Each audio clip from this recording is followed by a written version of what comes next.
Hey everybody, John Gums, Dakota Grappler, coming to you on a Tuesday night, kind of a special edition, which I call our Bracketology for the state wrestling tournament.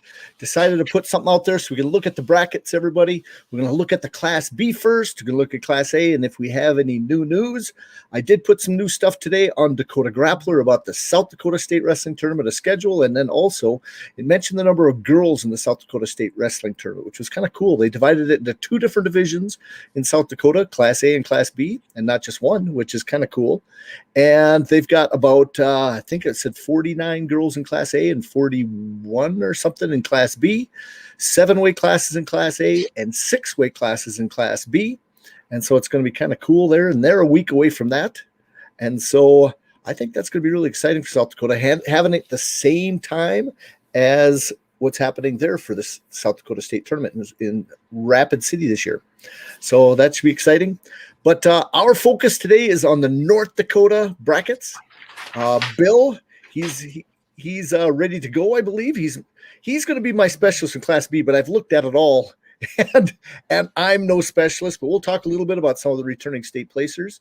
We'll talk about some of the seeds, and we'll kind of get a little picks on maybe a couple wild cards, some wild guys, some shoe-ins if they wrestle well. Now, people remember this too. I'm going to put my disclaimer out there that seeds in reality don't mean much. It's just a prediction. And guess what? Every wrestler has to wrestle. You never know if things are going to change. If somebody does not make weight, somebody has a skin ailment, or something happens, brackets change, and we see it every year. But for what we have right now, so don't take this the wrong way if we don't pick your kid or something else. We're just trying to do the best at what we know, and it's supposed to be fun. So keep it at that level, and I think we'll be good to go. So, Bill, what do you think? And then we'll put a couple brackets up. We made it. We're at the state tournament time. It's a pretty exciting time. We a year ago we didn't know, or a few months after last year's state tournament, we didn't know what was going to happen coming this year, and we didn't know in November what was going to happen. And it looks like we're going to get there. Right, we're on a couple days away, and kids are getting ready to head to Fargo, and I'm excited. I think it's going to be very interesting. There's a lot of these matchups that have not happened this year. I know in Class A that's probably even more so the case. And and I looking through some of the brackets, it's interesting that I do see a few kids out there that have 32 matches or 28 matches or something like that. A lot of them are less than that, right? I mean, I would say, I'll kind of go back. One I looked at, Michael Clifton from Carrington, 170 or 182 pounder, has, 28 matches. And that is probably towards the high end, right? There hasn't been many tournaments. There's not been people going through the wrestlebacks where sometimes all of a sudden you'll end up with someone in a 2-day tournament getting 8 matches or something like that. But I like that right away. Tony's on. Start with 220. Well, you might have to wait a long time to get to 220 if we're going Class A.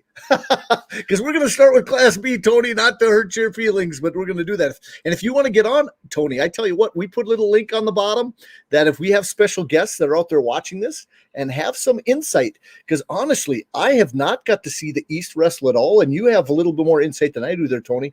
If you want to, feel free to join us. I'm asking somebody from the East if they want to get on. I didn't have time today. I tell you what, I am really, how can you say, in a bind as a teacher? So we had class today. I've got class tomorrow, and then I am off to Fargo as soon as I can and try to get stuff ready for a sub 2 days in advance or 3 days in advance for my kids, and then doing a bunch of other stuff. I had parent teachers conferences tonight, and I tell you what, I'm just happy to be here right now and not still at parent teachers conferences or something. So there are an opportunity, like I said, if some people are out there. We have 50 people watching right now. If somebody has some input, you definitely can hop on, guys. And then, I tell you what, here should be an interesting one. Yeah. Yes, his boy is going to be in a battle to get to the semis. His quarter match, I looked at that 126-pound weight class, and he's facing one of my Century kids I know a lot about. So that's going to be a battle. We're going to talk about that after a bit. So we're going to go to Class B, and I'm going to share a screen here. Let me go over, and I can share a screen to some of the brackets. Now, the new thing that they can do in here is with the program we have, we can actually share video files. So if we ever had a coach that had some technique tapes, we could actually pick out little videos and put those out and play them as we're doing this. And we could highlight. There's so many things we could do with this. It's getting bigger and better at this little place that we're doing this through.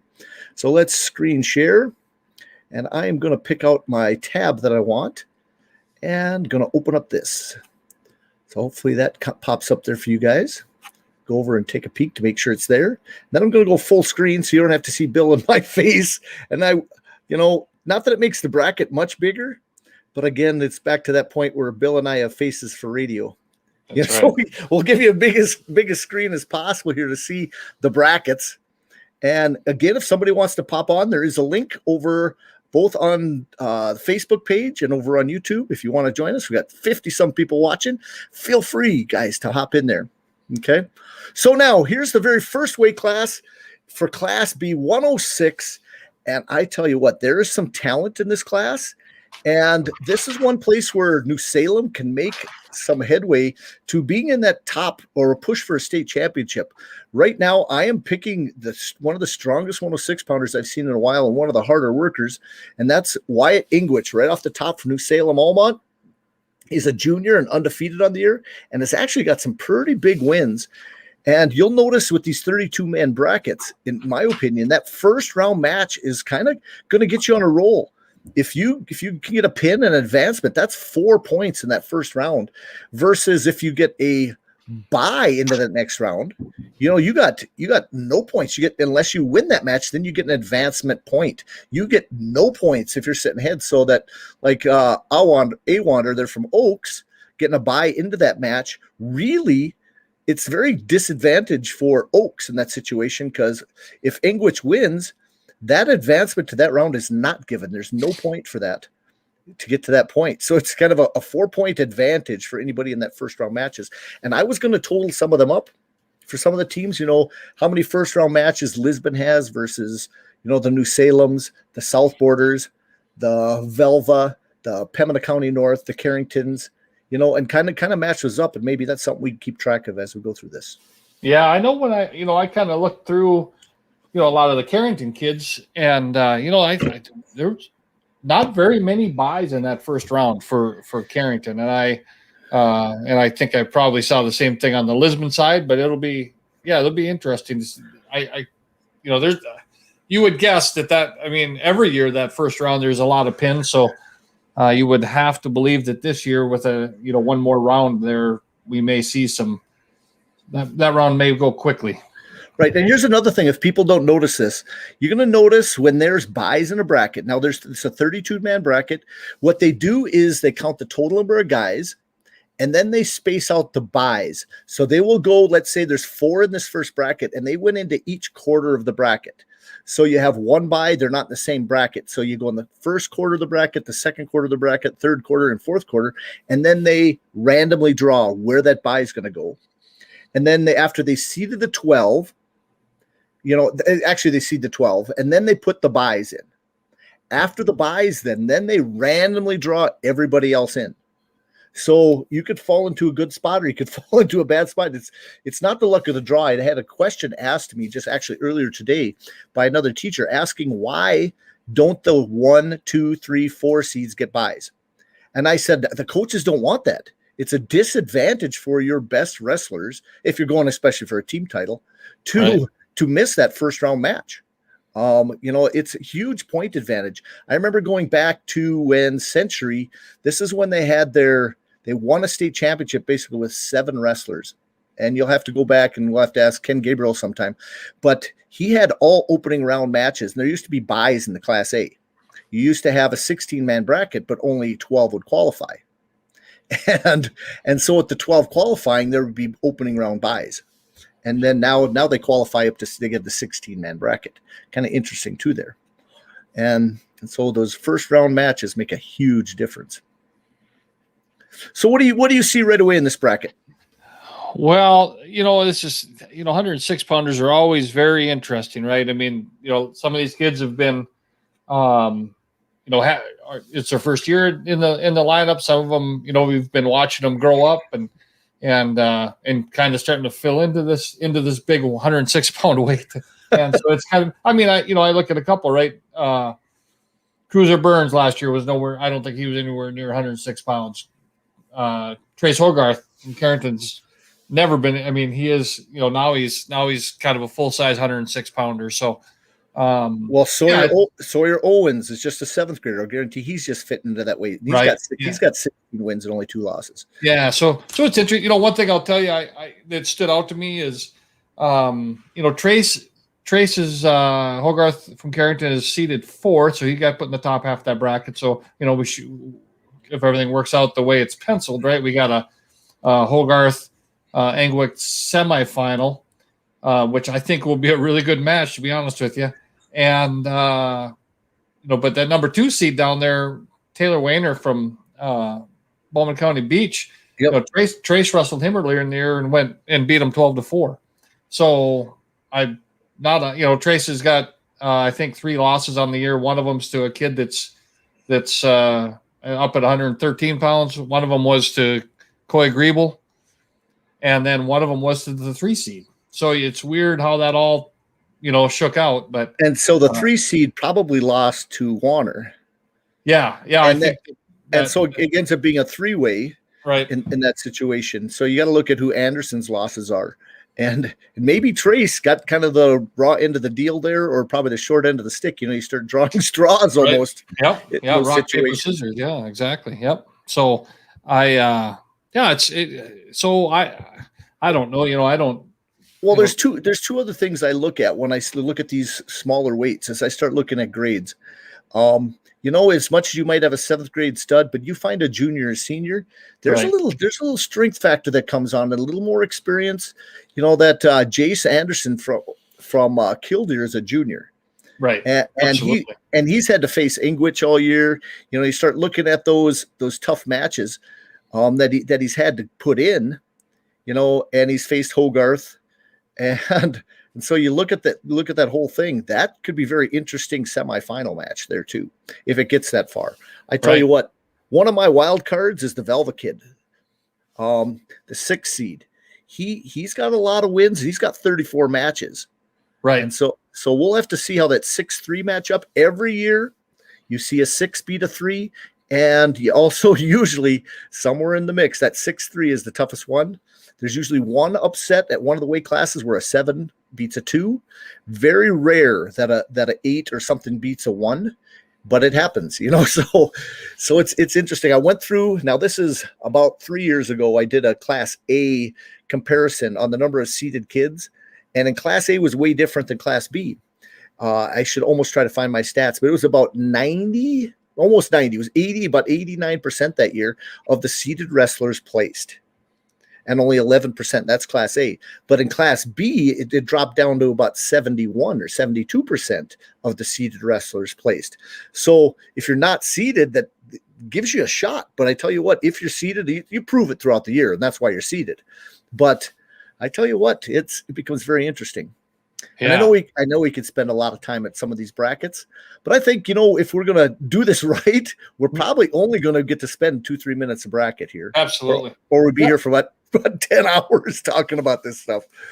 Yeah, definitely. No, that's right. Yeah. I just looked real quick, and it looks like that Wayner and Ingwick have not met this year, which is interesting. And then Wayner is 1-1 with Anderson. Is it Warner or Wayner? Well, I don't know, but I think it's probably Warner. Yep, probably Warner. So anyway, yeah, it'll be interesting. I think you hit it on the head that the Velva Kid could be a kid that's going to sneak in there somewhere, and it'll be fun. It'll be a fun bracket. And then some other things you start looking. It's way different when you start looking at this wrestleback, and it looks daunting. Having that 32-man bracket, and you fall down in here, you could have to go 1, 2, 3, 4, 5 matches before you get into, get into a placing, because you're 50, 55, 56. If you lose that first round, you'd have to win 1, 2, 3, 4 in a row to get into a possible place. That's quite the little comeback, and it's going to happen. I'll guarantee somebody's going to get a roll. It happens every year, but this is just a little more daunting looking at this bracket that way, looking at those wrestlebacks. Yeah. It'll be a fun bracket. Oh, all of them will be. I get so excited. Here's one thing, and maybe I shouldn't bring this up, but I get the highs and lows, kind of like the adrenaline, the start of the tournament, that first national anthem, that when the semis come out, but the semis are going to be different feeling for me because it's always a night opportunity. But, right before something starts, they get that smoke going. And then when it's all said and done, I'm like depressed. I get through the depression stage, like where did it all go? It all disappeared so quick. It's funny. Yeah, that's right. Okay, so let's look at that 113-pound weight class. And again, here I've mentioned this over and over again. Iron sharpens or steel sharpens steel, or iron sharpens iron, whatever way you want to say it. But you have another New Salem kid ranked number 1, Cole Gerhardt. Yeah, absolutely. Well, him and Engwick got to be banging heads every day in practice, and it does. It shows as those kids, Well, they fought each other for the 6-pound weight class last year.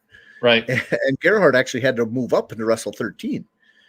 And so, not Gerhardt. Gerhardt wrestled 6. Engwick went up. Went up. Engwick had to wrestle 13 last year. So, and I watched a football game this last year, and Engwick was like a D-back or a safety, and he came up and nailed a kid, and I'm going, oh my, that was 100 and maybe 20 pound at that time, just drill. It was pretty good. Oh, definitely. Well, okay. I like Gerhardt at this weight. I think he's, got a lot of, he's just got a lot of stuff. He's going to be able to, grit it out. And I really, he's to me, the favorite in this weight. And I will say, I do believe that on the other end, he's probably going to be meeting, if it's the way it should pencil out, but I think it's probably the way it will pencil out is Colin Dean from Valva. That's a tough kid. That's, been good at a couple different weights. And I've watched him, for several years through the youth wrestling, and he's just a kid that's got good feel for the sport. So, but he will not have an easy way through Connor Bosch from Beulah Hazen. He took 4th last year. That Oaks kid up on top that, should see Gerhardt in the semis is a really good, solid kid. 19-0 junior on the year. So he's not going to give anything up easy. So there'll be some really good semifinals there, I think. I tell you what, you can't overlook the Central Cass kid. That Crandall is a pretty good kid, and he's only got 2 losses. He fell into that 5 seed. And I have him with an asterisk on it here as my sleeper too. I think that's one to watch. Josiah Crandall from Central Cass. Absolutely. But it's almost like deja vu. You remember last year talking about this? Some of these guys were at the same at 3 last year, and we talked about Colin Dean. We talked about Bosch. We talked about several of these guys last year. And guess what? They're sitting in Hudson. We talked about him last year. So these guys are coming back, and they're going to be in the mix again. Every one of them. Yep. Yeah, I think it'll be good. Okay. Let's take a quick peek here. And I need to get to, because you got to think back last year, if I remember right, it was Cole Gerhardt was in the finals against that Colin Dean, because Colin Dean, and then he was a finalist. So it could be a rematch. And I remember that was a tough match. Right. So that's in there. That Oaks kid placed last year. He's a returning place winner. Who else? I think that is about it from that weight class. Oh, Connor Bosch. He took 4th last year. I'm trying to remember a lot of this off Bosch was 4th, yeah.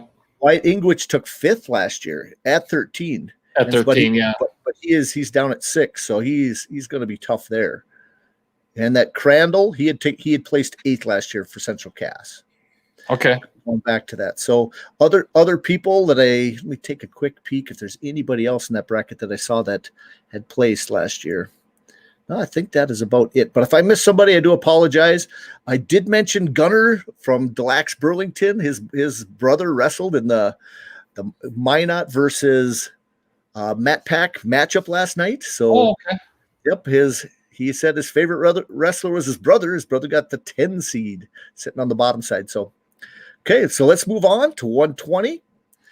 And Hettinger gets the number 1 seed. So if you look at this, remember when Region 1 used to get all the 1 seeds? I do. Not the first three brackets. This is all Region 4. So congratulations, all those guys out there. Here's Tui. Tui's got the number one this seed. is probably the maybe the most fun bracket of the tournament. There's a lot of guys in here that can beat a lot of other guys. I mean, this one is going to be really an exciting bracket. I think there's, Tui, obviously a returning state champ from 113 pounds. The 3 seed, Treston Lura, is a returning runner-up.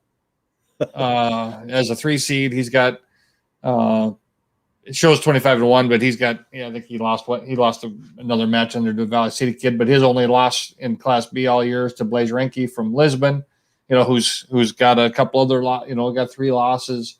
So that semifinal, the way it pencils out anyway, between Lura and Renke, I think will be a really hard fought, close match. The last one was, I think it was 1-0 or something like that. So if somebody says they want to go score some points, they're going to win that match. And then up the top, I think that the Olsen Tinglestead kid from Central Cass could really give Tui problems there in the semis. And the Lep kid from South Border is really solid. So I think, this will be very interesting from the quarters to the finals. So Tinglestead took 4th last year at 106. So yeah, he's a good solid kid. He's just a freshman, but he's 24-7, so he's had some matches on the air. He's going to come in shape. He will be ready to go. The one thing about Tui is he's dangerous. He's dangerous from everywhere. He pins a lot of people from weird spots, weird positions. Yeah. So, and if you listen to Randy Berwick, he's working so hard. He says he's never had just a fun room where kids are just going and going and going, and he says it just lightens his day up when you see these guys working as hard as they are, and it's a very good room, he says. Yeah, and I have to believe that with the state team title on the line, Blaise Renke will be ready to go. Oh yeah, I know Treston Lura is ready to go. He's a senior. This is it, right? I mean, this is what he's been working for a long time. So, good, smart kid. It'll be very interesting. Okay, a few more buys in this weight class, but that gets down to we still have quite a few great wrestlers. 120 is going to be a fun weight class. It will be. I think it's the most fun bracket in the tournament. Okay, let's go to 126. Pembina County North. We got a Region 2. Trevor Hinkle on top. The 1 seed, and down on bottom, you got your Carrington, Matthew. Yeah, Matthew Duchter's had 2 losses on the year, both to Trevor Hinkle, both close matches, 1 in overtime. So that will, I think those are the 2 kids that are going to be in the state finals. I do think the Melmer kid from Beulah Hazen is really good and could be tough. I think another one that's also on the bottom side is Christian Lagunas from Williams County. I think that's a good, solid kid that could step up and really make a name for himself in the tournament. Chance Burns from Grafton's a really tough kid, hard-nosed. Hinkle's kind of had his number a little bit this year already. So I don't think he probably gets by him, but right. Chance placed 6th last year, if I remember right. Yeah. Okay. Yeah. So there's some really, the Melmer kids, like I said, solid. This is, I'm a Matthew Duxer fan, so I'm kind of I think Matthew can get it done, but those are close matches, and Hinkle's a good solid kid. Well, Duscher's coming back, closer weight class. I know Melmer's gotten a lot bigger. He placed 3rd last year at 106. 106, yeah. So two third-place guys, and that is going to be a barn burner. That one will be a tough match. I'll guarantee it, because Melmer, I think, is back down. I think he had wrestled some matches at 32, if I remember right, looking at stuff earlier. So, and in their competition, Beulah stepped up and has got 23 matches. I see Carrington. I was looking. I did see somebody hit 43 matches. That was really? A rugby kid, the 5th seed. In this bracket. Yes, yeah, I did notice that. I tell you what, he's got 4 times more matches than any Century kid. I'm going, oh my, that's pretty good for rugby, getting 43 matches in somehow. Yeah, I did notice that. I wonder if you combine 2 years together. That's a good question. Yeah, but that is the most I've seen, and maybe I'll spot something else too. When I was looking through that earlier today. Okay, that could be interesting. Maybe he's my wild card right there, a little bit on the top. I kind of saw that and thought that shows some grittiness there. Somebody that's had had that many matches, and maybe that 4-5 matchup is going to be closer than we think. The Burns and Junt match. Yep. Could be it right there. Okay, let's move on to 32. Region 3. Wanzer up top. Now, Ethan Wanzer is a returning state placer. I'm trying to think what place he took. Oh, he's a state champ. I forgot. He was a state champ last year. He 126. Yeah, and actually it was he won a real close match. I think maybe a 2-1 match over Carter Schmitz from Kindred. That's right. So that's a possible semifinal matchup. Oh boy. And Wanzer obviously is 9-0. Schmitz is 17-5, but I like Schmitz. I think he's really smooth. He's Schmitz is a state champion in the past. Yeah, if he's ready, coming through some sort of a little tougher Region 1 schedule, I think he could maybe squeeze by there. Right? Obviously, that was a very close match. I know I've watched Wanzer a little bit this year. He's a strong wrestler. Good, solid positioning. It'll be a really good match there. But that's the semifinals match to maybe of the tournament to be watching out for, because there's no slouch here, because then you got another state champion. Then Marshall Lindgren's a state champion, and Marshall Lindgren's really good. Cade Warbus from Hettinger is really tough. Another Hettinger kid. There's 4 solid wrestlers, and you can't put nothing against Mike Nelson from Lisbon either, the 5 seed. Oh, I tell you what, another one that I think is really, really good, and one that I think I would expect to probably make some noise here is Carson Braun from Pembina County North. He's a younger brother of a kid that was pretty tough, and he's been probably taking his lumps at home in the living room for years, and got a little bit of toughness there. He's 23-5 as a sophomore at this weight, so he'll he's another one that I would say you want to keep your eyes on. So I'm guessing that Marshall Lindgren must have lost to Warbus. Is that it, or did he lose? Because to get the 3 seed. Let's find out real quick. I should look at his losses too. I will here. Let me get my. Because at 132, did he? Because I'm trying to think South Border. Yeah, take a quick peek at that, because there's a couple other good wrestlers, which I would say now somebody on the 8 seed, that Riley Dahl from New Salem, he is a go-getter, and he is he has a motor at times, and he will not stop. So he's going to give some people some problems, and so he's going to have to get that through that first match, and then he'll have Corbin Clifton.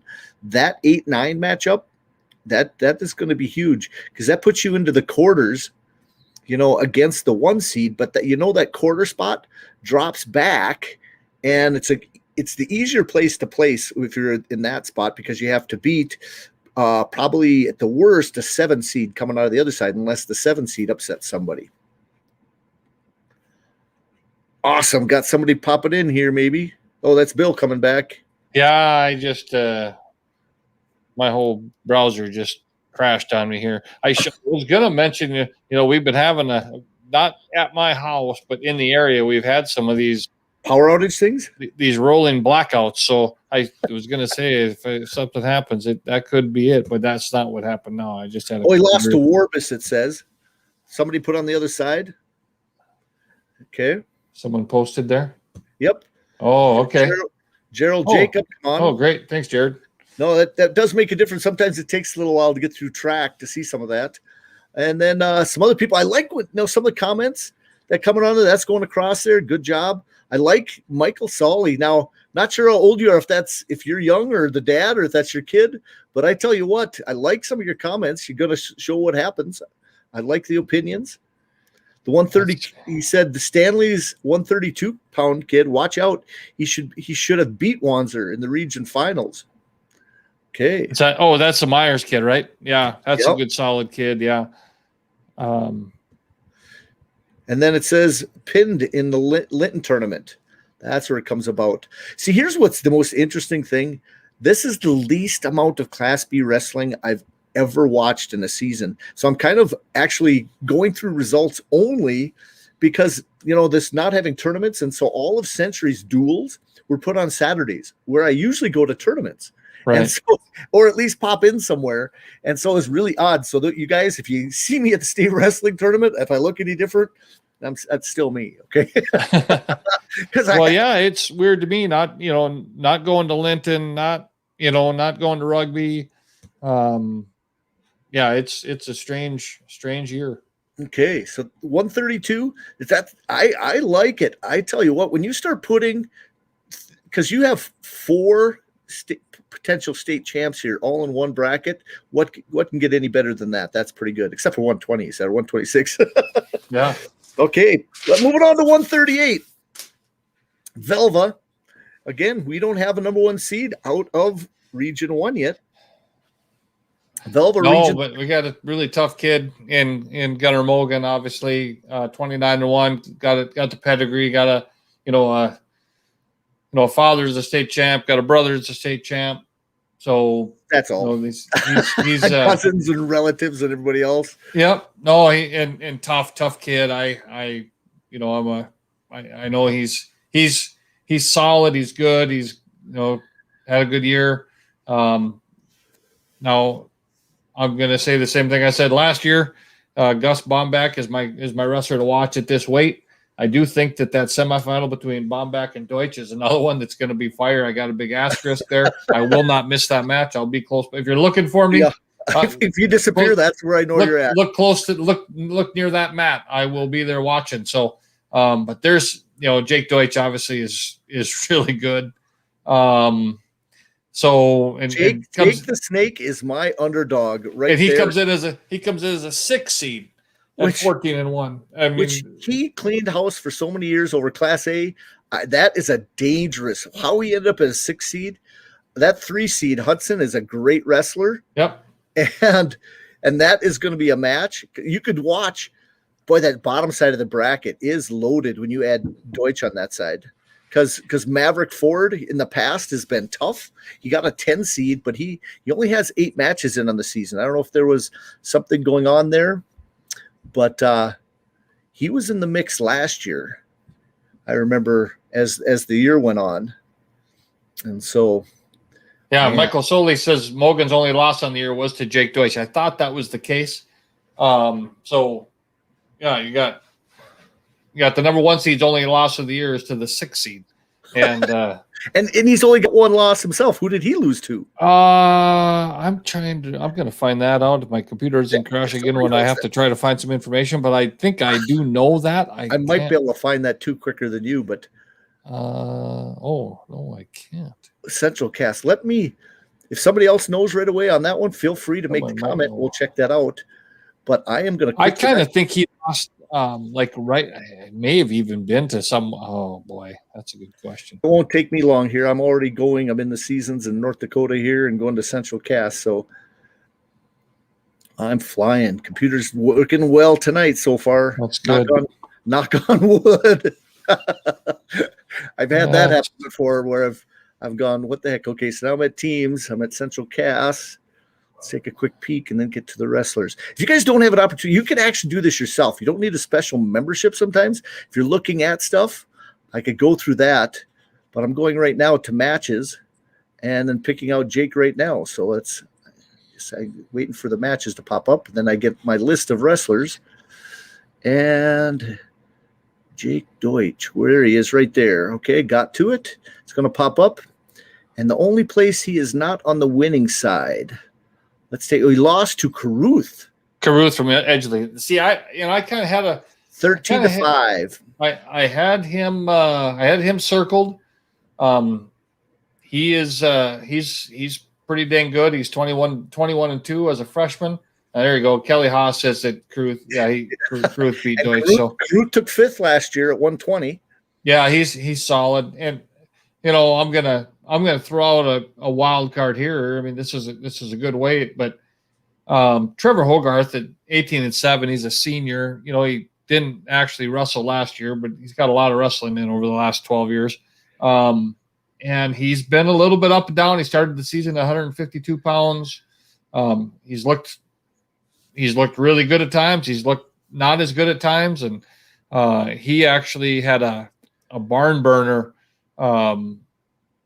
sudden victory loss to Bomback 13-11 back in early January. So he's a kid that could jump up and scare somebody if his everything's going right. So well, here's what's interesting about the Deutsch situation. A coach, if they're in the meeting at that time and they see that Gunnar Mogen's on the top, they want to be on the bottom side. They don't want to be the 4. They don't want to be the 5. Yep.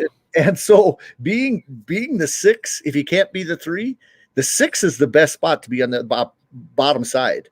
Oh, absolutely. Yeah. So yeah. That, but I tell you what, both sides of this bracket's tough. But I tell you what, for the senior from Carrington, he's got an opportunity right there. I mean, he's got Bombeck, who's tough as nails, but he's a senior and it's a freshman. That could be one of those extra little upsets, which I'm not sure for you as a Carrington guy, I'd be pretty happy. But I tell you what, I love the Bombeck kid, so I do too. Yeah, be a heartbreaker for me on that spot, but that's how it goes. Great bracket. Again, Class B, I love it. And this year we are going to be busy. When we start getting 2 matches going at a time for like the finals, you and I are going to go crazy. So there's a question up here. Wayne Hoff has a question. How did Baumgart get seated ahead of Hudson and Hudson beat him? So that's let's see if we can figure it out. We'll look real quick. So I'm going to go to teams again. And the best thing that I usually do in a situation like that, so Hudson's from Northern Lights, so I'm just going to pull up who he lost to. And so that's usually what I would do is, so I'll go over to Northern Lights. I just pick the team and start looking at who he has. So I go there. I just open this. I should almost show people how to do this themselves because you know what? There's always controversy in matches. And I've looked at the brackets many times and I can't figure some of the stuff out. Yep. Okay, Jacob Hudson. And he lost to Gunnar Mogen, 9-4. Boy, has he got some matches in. And then, is that the only match that he's lost? Let's see. Oh, I'm on the wrong. He lost. Gunnar Mogen twice. Wonder. Well, I tell you what, Hudson has beat everybody else. Beat Maverick Ford, dominated him. Yeah, Gunnar Mogen back on December 17th. Win. Then on January 9th, lost 10-2 to Gunnar Mogen. That is his only losses that I can see. So I tell you what, that is a great question. They must have went on win percentage or they went on something else in that situation. Let's go back. I'll get back to 38 in that situation. So he's sitting at. He's the 3 seed. So, But, the 3 and the 2 are interchangeable. A lot of times coaches will be satisfied having the 3 or 2 as long as they're on the opposite side of Gunnar Mogen. I'd be more satisfied as if I didn't have Deutsch sitting in the 6. Right. And that's what hurts. Yeah. If he was the 2 and Deutsch was the 6, if you switch him and Bombeck around, that makes a huge difference making that semis versus losing in the quarters. Yeah, that'll be a heck of a quarter. Quarters does not guarantee you a place. You got to go the backside and win one more match, before you get to the top 8. And so somebody's going to fall into a spot, and that would be the guy on the opposite side. Probably going to have to look at probably the 4 or 5 to whoever wins or loses that match to place.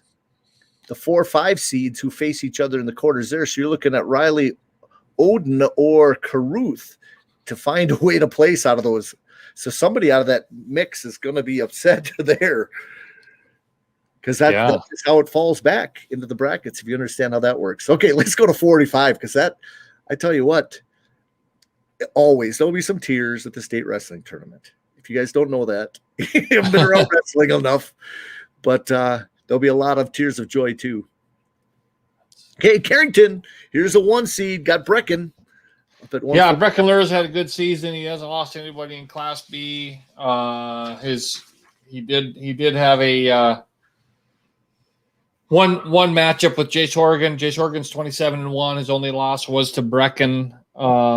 Trey Jacob down at the number 2 seed from Linton. So I think Horgan and Jacob will have a pretty good battle in the semis. That would be my guess. Mm-hmm. I do have kind of a wild card here would be Cody Irwin from New Salem. That's a good strong kid that'll come in ready to go. He's a 7 seed. Yep. He's a junior. Yeah, but he placed 7th last year. I know Oregon placed 6th, just at a weight above him. Yeah, Brecken took 5th, and then Trey Jacobs had taken 4th. So there's a lot of open area there for some of these guys. Yeah, Brecken's looked good in just about every match this year. I've been real impressed. I think he's wrestled pretty well. I think he's at a pretty good weight class for him.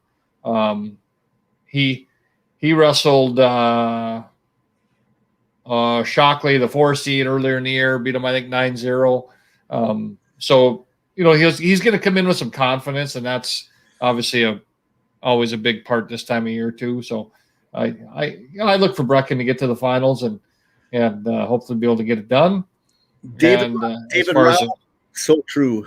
Yes, the quarterfinals always rock. I'm a semifinal guy more than quarters, but I tell you what, I call it the backside of the quarters. The placing round is the one that rocks. That if you go to a Division I wrestling tournament, what is better than what we call the crying round?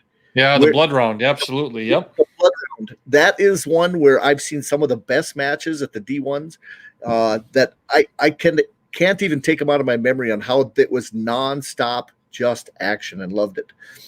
A couple other ones. I like some of the predictions again.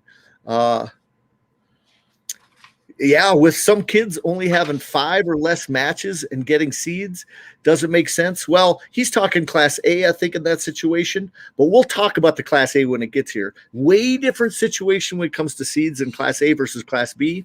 Class B looks normal because a lot of these guys have matches. Class A is not going to look normal, especially from the West, because the West didn't get to wrestle.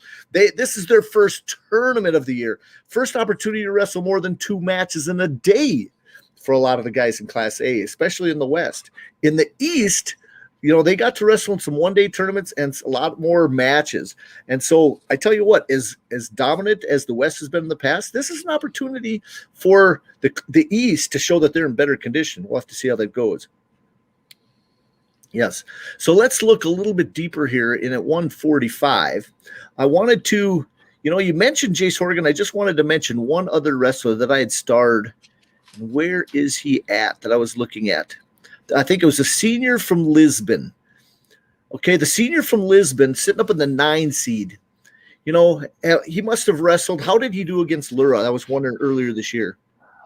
Let's take a look here. So I do remember that. Let's see here. I got it. The reason I was asking is because I know that Lisbon's going to be ready to wrestle, and I'd hate that to be Lura's toughest match in that side of the bracket. Shockley's going to bring it. We know that for sure.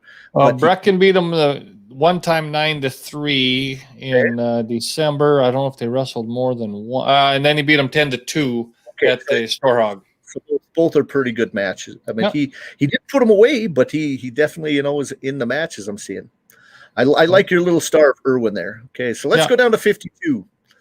Now, pound for pound, one of the best wrestlers in the state, sophomore Bowden Greenlee on top.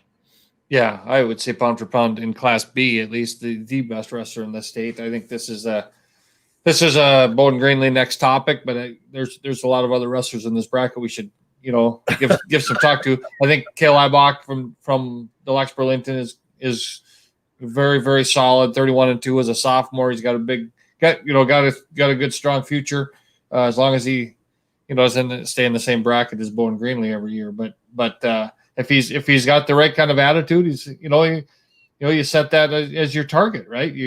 This is who you want to be. This is who you want to be. So you work forward to that all year and see how it comes out at the end of the year. But as I looked at brackets, if there's some place for some of these guys that are not seeded or lower seeds to place, I think this is honestly the bracket in Class B to see some upsets. You kind of have a couple of the top dogs, but then after that, it kind of balances out where you could have, I know Andrus is tough. I know Hammonds is tough, but you look at that 5, 6, 7, 8, that could fall any place in that bracket. And so this 152 could be interesting. I'm going to pay attention to this as being kind of one of those where if we have six guys seated placed in this bracket, would be amazing. I honestly think. When you look at one thing I do think is this is probably the bracket that has the fewest buys. The closest we had to a full bracket, only 2 buys in this bracket, and 152 pounds kind of makes sense. It should be that way, but it just happened to stand out to me there. Well, I'm amazed at how many freshmen are in there. I look and you see sophomore, freshman, 8th grader, junior, but usually this is a senior dominated weight class. Right. But what you do notice in the middle, you have a lot of freshmen weighing these bigger weights. That means that, it's going to get solid. That 152, a lot of times freshmen are going to say they're going to be 60, 70 pounders the next few years, and maybe even bigger. So maybe you're going to have some very tough middle to upper weights getting this state experience. Definitely. Okay, let's move on to the next one. Oh, if anybody else, let me think of some state placers in there. I did not see the Grafton kid. I was trying to find him. Is he up another weight class? No, there is. I think he may be. Oh, let's see. There is a Grafton kid in there, but I don't think that's the one you're thinking of. Ibanez or whatever was his name. Ibanez. Mendez Rios is up at 60. Okay. Quick peek back. Did I miss him? Because he was a state placer last year. There was one. There he is. He was the 6th seed. I tell you what, I watched him last year, and I was impressed on how he moves. Okay. Grafton. So that's Ibanez. Yes. Yeah. Absolutely. Yes. Yep. I was impressed when I looked at him last year at state. Okay, down to 60. Now we're getting we're getting past the medium weights. This is still considered a middleweight, but this is where we start getting some big, strong boys. This Garrett Hybal, I've seen him wrestle since he was a little kid. He's gotten so much taller, long, lanky sophomore. Was a state champion last year at 145 and he's moved up 2. So he's returning, trying to defend. Yeah, no, Hebal's had a pretty solid year. He's lost. He dropped the first match of the year to Jordan Sauers from Lisbon, who's up at 170. And then I think if I remember right, he had another, maybe it seems like one more loss. He's got 3 losses, it says. So, Tucker Snyder from Napoleon pinned him, and then he lost to Bowden Greenlee. So okay, so that's he's had a good solid year, and I think deserves the number 1 seed, returning state champ. He will. He did. I think Jaden Schmidt's only loss is to Hebel, if I remember right. Yep. So yeah, 6-3 in the Region 1 tournament, I guess we'd call it. This is an opportunity to do. Salem's in good shape, and they've been looking really well. I did not see who Wolding had lost to. He's the 3 seed, so that Schmidt-Wolding semifinal should be a great match. Yeah. No, I got a starter in that one too. I actually, when I drew my bracket out, I did put Walding winning that match, but that's just gonna be that'll be a heck of a battle. It doesn't sound like I'm trying to get Carrington closer in the team race, does it? No, not at all. I didn't want to come across that way. But here's what's interesting. I don't always share, but I fill out a bracket every year before it starts. And when I match up, I've never done a percentage thing. I should actually go back. There's years I'm about 50%, and other years I'm about 80, 90%. So let's go to, I wanted to look at Wolding there. Yeah, I should have it. Take a quick peek. And he had lost. His only loss, he lost to St. Mary's. To Legacy. He lost to Stugelmeyer. Legacy. Yep. He 17-6. Yeah, I remember Dave telling us that. People, when you get to the Class A stuff, I'm sorry, but you guys don't know Drake and Stugelmeyer. You need to watch him. He is strong. He's still pretty new to the sport.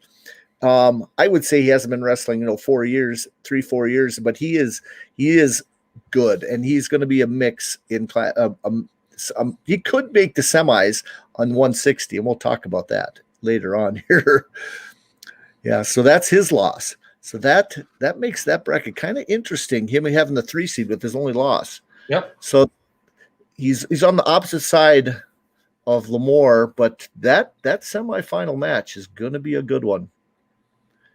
Okay, now how about the 4-4 Janis? I haven't got to see him wrestle this year.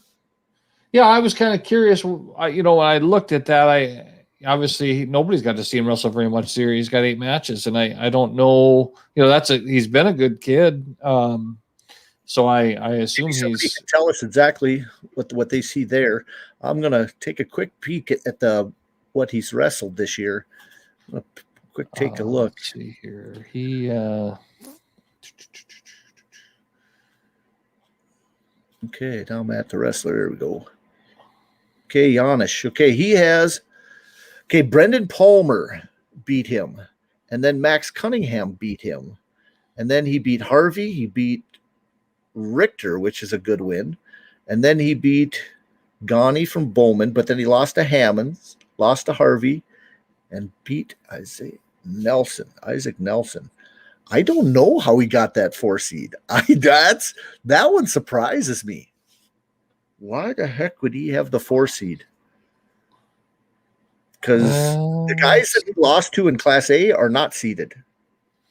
So he, returning state placer took 6th last year, lost to Ty Wolding. In the 5th place match. But Connor Harvey has got. Did he beat Connor Harvey? Because he's got the 12 seed. Okay, Connor Harvey beat him. Huh. Just on the 5th. Oh, it says injury by injury. Oh. Maybe they can't use that against him in the seeding. I don't know what that is. So maybe it's an injury default or something. Right. I don't know. But Hammonds beat him. And so that one is kind of interesting. Where's Hammonds at? Hammonds is let's see. He's in a different bracket. Yeah. No, yeah, because Walding's in there. Yep. Hammonds is at 52, right? Right. Yeah. Interesting. So then, see, I looked at the Class A. There's a couple of mystery ones too. So maybe in their criteria, they had returning state placer higher than some of the matchups. And so, if they didn't have a common opponent, then they got the seed based on returning state placer. He did beat Connor Harvey earlier in the year too. Yeah. Well, he lost to a Minot kid, lost to a Mandan kid. He lost to Hammonds. Actually, he's at other kids that are 160 pounds. I don't, with the exception of the injury default, he hasn't lost to another Class B kid that's in the bracket. He hasn't lost to anybody else in the bracket. So, so I tell you what, that gives Delax Burlington an opportunity there. Weston, they're 5 seed, and I'm not going to put nothing against Janis. Could be wrestling great, but we'll have to see. That one is always questionable. That one there. Wide open, gives us an opportunity. Okay, let's take a quick peek. And I know people always question, some of the seeds. I got to look here. Michael Soley says circle number 6 from EEK in the 160-pound bracket. I'm going to do it. Okay. I'm going to circle him. Yep, Hammonds at 152. Truth, yeah. Okay, and it's said by walkover injury default, whatever walkover injury. Yeah, he ran out of injury time. But Janis. He popped his knee in football. I like your guys' comments because that's some of the stuff. So he didn't come in until late in the year, and probably just getting back limited schedule. Yeah, he didn't wrestle till January 21st. So okay, well I tell you what, we're already almost an hour in, and we haven't even got through the Class B bracket. Oh, sorry, honey. You won't see me tonight. She doesn't see me during the wrestling season, actually. No. Typical. Okay, let's go to 182. Let's try 170. Oh, can't skip 170. Sorry, flip and go real fast here because I tell you what, perennial state champion from Lisbon. Okay, you got Jordan Sauer. Yep, Sauers. He's God, he's just so tough, and I've said that for years. We talked about him quite a bit last year. Yep. How he's probably one of the pound for pound, because he could have won it in about 3 different weight classes. Absolutely. So he is a returning state champion. But tell you what, Harvey Wells County, they faced each other, but Mertz is a tough wrestler. Yeah. I got Mertz penciled in as the other finalist there. I think he's, a good solid kid and, well coached. And I do know that if he ends up meeting with Brett Wendell from Lemoore in the semis, that will be a battle. Wendell's really good, very, very athletic, good, smart wrestler. There's some other good kids in this weight. The 4 seed's very good from Stanley, 12-1 or something. Reap or 21. I mean, yeah. Yeah, I'm trying to see. Just looking up Reap right now. His only loss is to Landon Schumacher from Linton. I do have another one circled here. Aaron Ripplinger from Beulah Hazen, the 5 seed. I don't believe he's going to get by Sauers, but that's one that could make a long run on the backside. If depending where that falls, but there's a lot of really good wrestlers in this weight class. But Sauers is, in my mind, it's his weight to lose. But so true. Well, I tell you what, I actually going to take a wild card to place here, and I'm going to pull out Napoleon. This Becker kid for Napoleon. He's only got 12 wins. He is a senior and seeded 10. I'm going to give him finding a way to the board. That's one of my wild card picks right there. There you go. Senior to try to make his way on to the podium. Well, still debatable. I think they're not going to have an awards, and that kind of makes me a little upset considering they're wrestling all weekend, and having them stand side by side for photos from relatives is not going to make a difference. I'm sorry, they're wrestling all weekend, and they need to get that recognition. That's a huge part of the sport. Absolutely. Yeah, and so you should almost have our own private award stand back there to get them all together. Yeah. Because if the wrestlers agree to do it, I would think most of them would do it, so you can get a true picture of that podium. Definitely. I don't know. Bring out my protest sign. Bring back the podium. Bring back. You got to have the awards. Okay, so let's take a quick peek then at 182. Okay, well, Kilder, we talked about Zach earlier this year, and that he was on a mission, according to his coach, that he was going to be trying to get the top of the stand, and he is the top of the bracket right now. He is, yeah. You got another Region 4 number 1 seed, so that's I have to go back and count them all, but that's quite a few, right? Yeah. Region 4 number 1 seeds in there. I'm going to go back. It's been dominant. It's been real well. Yep. So, and when you go look all the way at the bottom, Michael Clifton, returning state runner-up last year. Anderson and Clifton wrestled earlier in the year. Anderson came away with a 6-3 win. Good match. Anytime they wrestle, I think is going to be a good match. So if they do happen to meet in the finals, I think it'll be a really good one. Well, that's Michael took second last year and Zach took third. So yeah. So Clifton. Clifton beat Anderson last year. So in the state tournament. So I mean, obviously those kids are close enough together that'll be a pretty good battle. I do believe. There's some other good Lisbon kid. Hunter Schultz is a good solid kid at the 7 seed. That Napoleon kid Barons is a good kid. 15-2 as a senior. So there's some experience here. Yeah, Wyatt Hanson. Wyatt Hanson, I have that written down here at the bottom with an asterisk on it because I think he's one that hasn't wrestled quite as many matches as some of the others, and I think he could be right in the mix. He'll be tough on Anderson in the semis if they get there. If that's who he meets there. So that quarterfinal match, if they meets up right there, Napoleon and Velva, that's going to be a barn burner because I think both those guys will give Anderson a match. Yeah, I definitely believe that. So it's a good weight. That's a good solid weight. You got some You know what? I think Michael looks good. Looks good. I think we were struggling with conditioning a little bit earlier in the year, and that seems to have got cleaned up. So he did have a loss to Mock early in the year from EEK. He avenged that later on.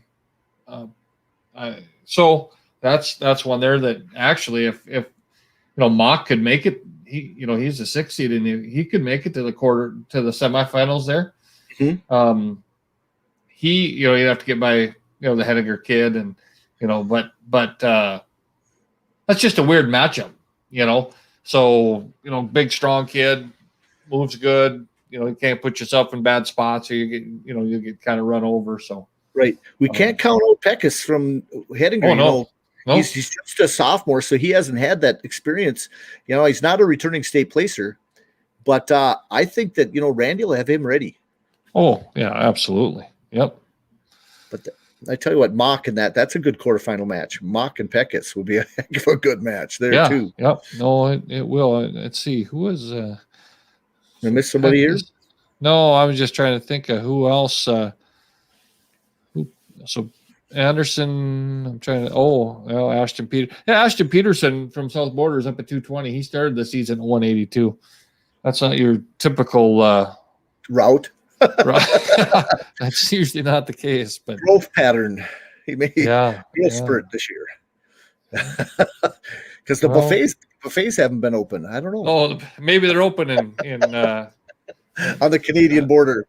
Well, he's in South Border. Yeah, South Border. The South Border. That's what I mean. Not the Canadian border, the South Dakota border. Yep. Go down to South Dakota and eat the buffet. Yeah.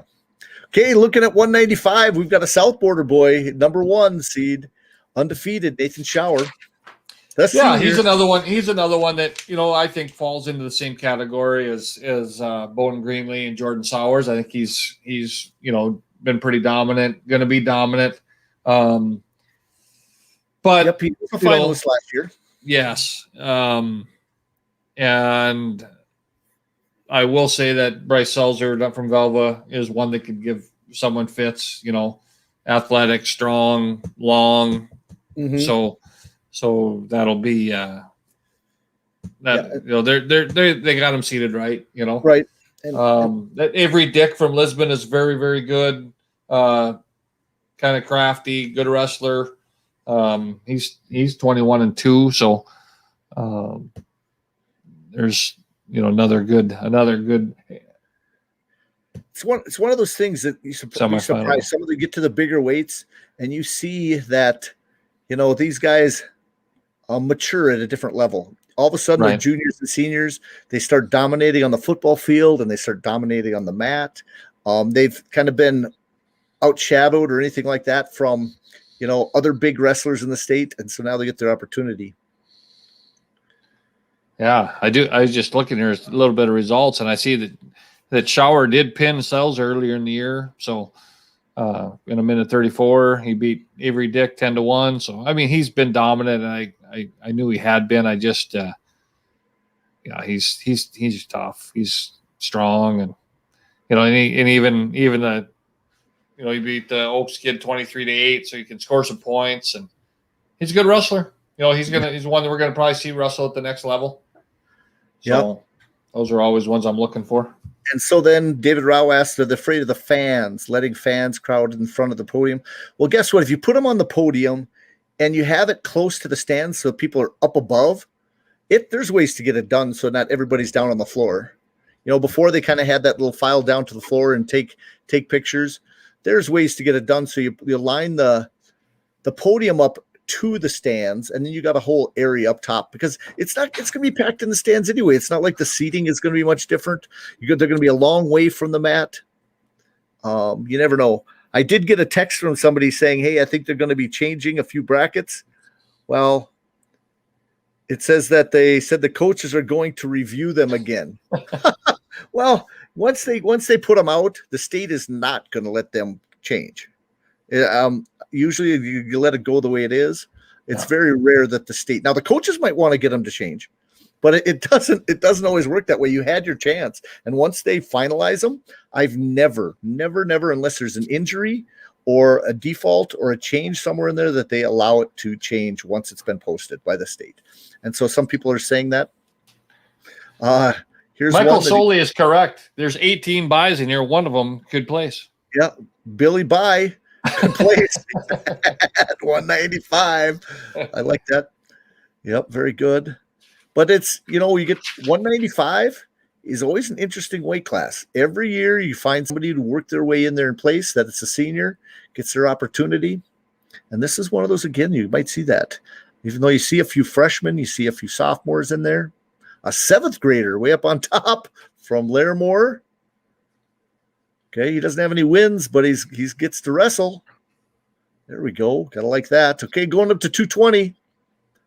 Carrington. Yeah, Bo Retzlaff has grown into himself. He's a big, strong kid, moves good, athletic, had a good football season, has stayed healthy,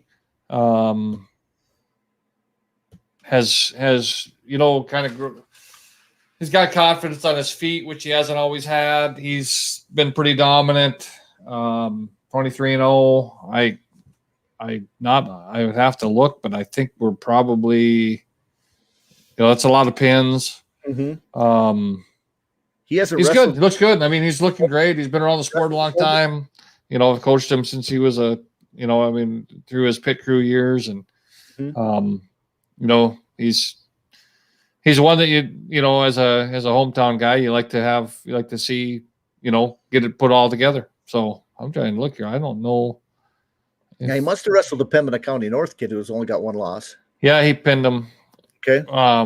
But it was at 5:53. I mean, it was a good. It was actually a pretty good match. I think we actually did get taken down. So I'm just looking here. I don't know. It seems to me I think he may have. He had the Edgley Allendale kid. He beat 7-0. Besides that, it's all pins. Okay. So, and like I said, that the Pembina County North kid, that was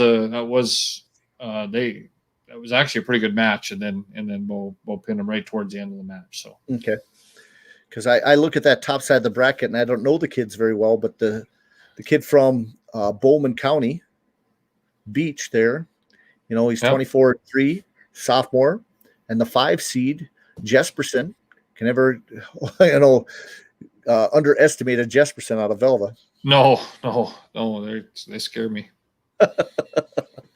Yeah. So, and Ashton Peterson, South Border kid is, obviously very good. We talked to, he moved up from 182 to 220. So, you're going to see a kid that moves pretty good for at a bigger weight. I think he's 19-2. His 2 losses are to Bo Retzlaff and Anderson from Kildare. Okay. So not bad losses. So you can see where he would end up in the second seed. So I think him and Bjornstedt from Pembina County North will be a really good match if that's who ends up meeting up there in the semis.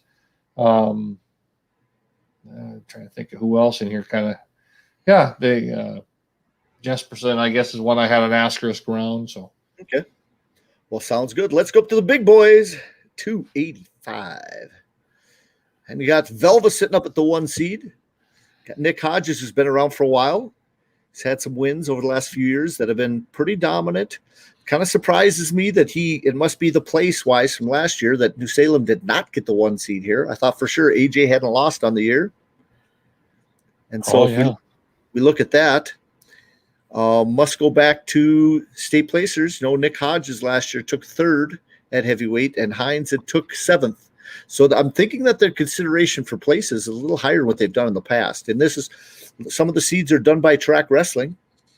And so whatever their criteria was, and I don't know their exact criteria. That's something that I should almost look into. So I'm a little more educated on the matter, I guess you could say. But, that makes a huge difference if you have just an undefeated kid versus, Hodges has got a few losses. I'm going to take a quick peek at that, who his losses are to. Let's see. He's lost to. Well, he lost to Hines. Oh, that was last year. Okay. That. But it was but that wouldn't count at all. But that was last year. Sorry. Here's what this year. I looked at. I was on Pembina the County North is out for most of the year. Poorly seeded. Look out. Strong farm kid. Okay. I like that. Oh, he was out most of the year, huh? Yeah, I know that they did have, I know that I did see where they hadn't had him in all the time. He lost to a Mandan kid, Bachmeyer. Bachmeyer's tough as nails. Yep. Yeah, he must be pinned him in. No, but here's it. He did lose to Hines. Okay. So I don't know how that. Because Hines hasn't lost. No, Hines pinned him in 39 seconds. Okay. Don't know. So in the brackets, see, like I said, I had somebody text me saying, "Hey, the coach is going to look over this again because there's some mess ups," but that's one I could see as a blatant mistake there. Right. I hadn't seen a lot of them in the Class B at all, but that you could see Hines on the top.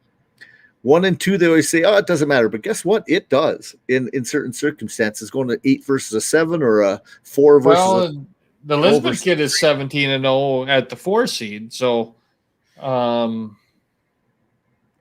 that's sure. So you got a couple other undefeated. You got what, 2? I guess just 2, but 2 undefeated kids in this bracket. So right, and so you'd probably have Hodges and Shear on the other side as the 3 and 4, and so they would still be the same semifinal match. Right, exactly. Yeah. That's then Zane Miller and would be up on the other side. No, that would put Zane Miller to the.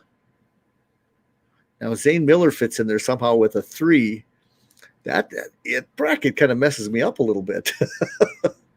Let's see. I'm trying to see. Yeah. Yeah, it says Robbins from Delax Burlington caught Hodges and pinned him. So he's got a few losses in some other areas. He probably could drop out of the 1-2. So he's got one. Oh, I didn't find that one. I see. Yeah, so he lost to Delax, he lost to Hines, and then he lost to the Mandan kid. So, interesting. Okay. I don't know. Someone might have slipped up. Well, some coach is good at getting this kid seated. Yeah. Yep. Yeah. I'm going for the 1 seed, guys. Anybody protest? No. Okay. Good. Go on. Move on. That's how it used to be. Yeah, that happens. That's interesting. I'll have to keep an eye on. I'm going to make a note on this bracket. Yeah. See if it changes. See if it changes. We'll have to take a peek.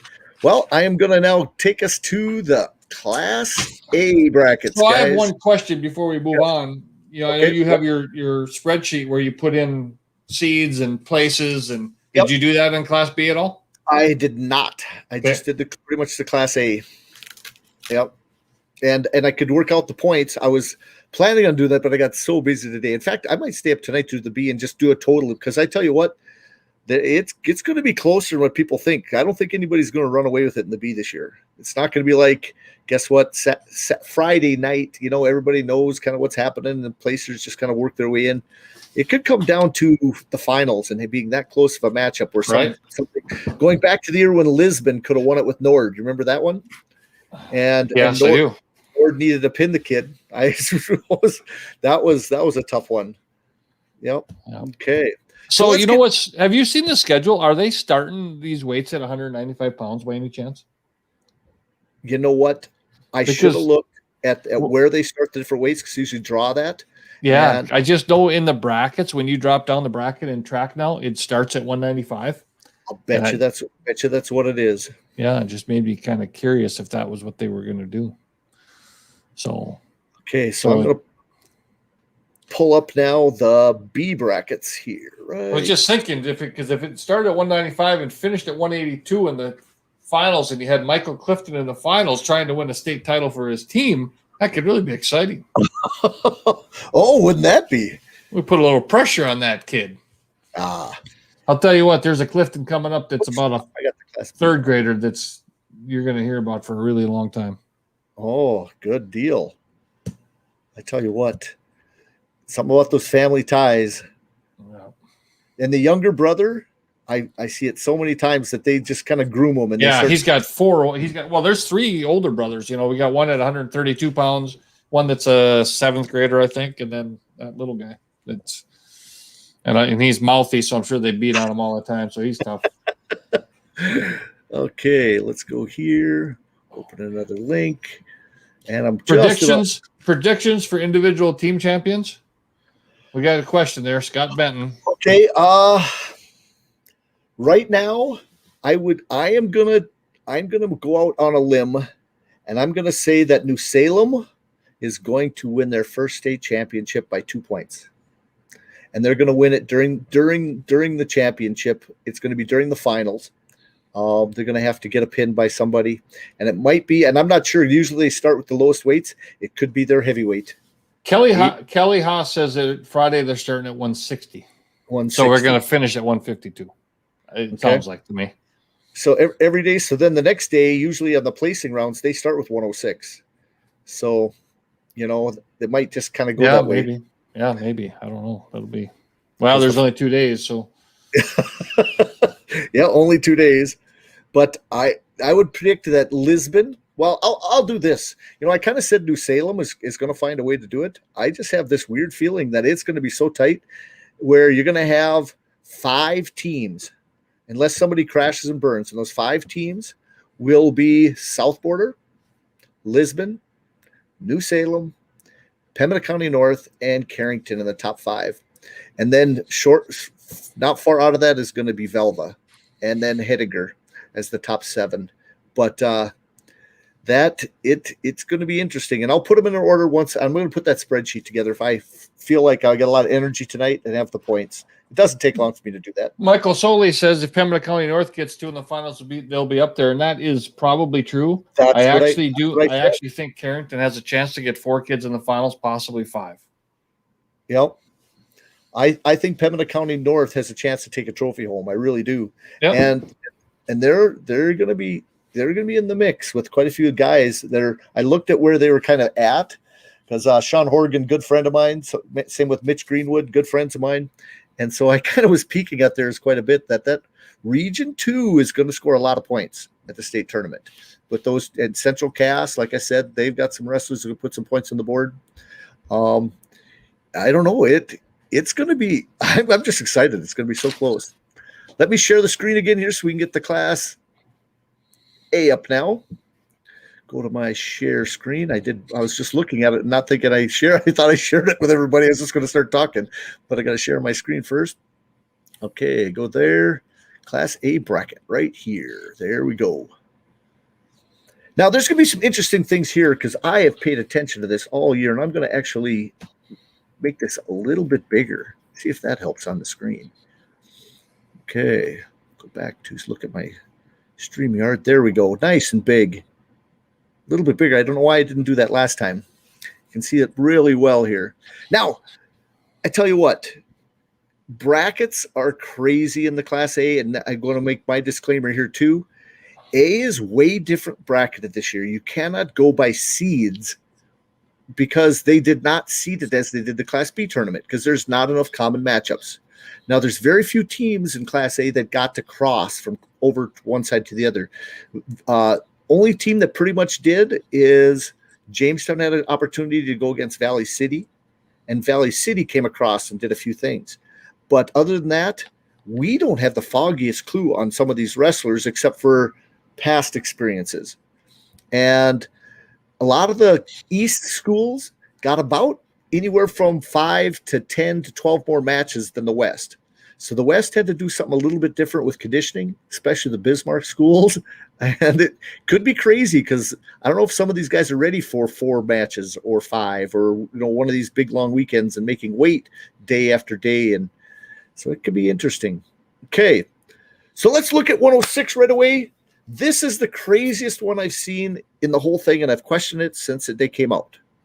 And that is second kid in the room, the JV kid or the unattached wrestler for Bismarck High is the number 1 seed because he's a returning state placer, which your varsity kid is undefeated On the other side, is basically the 2 out of the West. So the 1 out of the West, see what they did is they seeded the top 8 in the East and the top 8 in the West, and then arranged them so you would have 1s on opposite sides and the 2s on opposite sides from the 1 of their own region.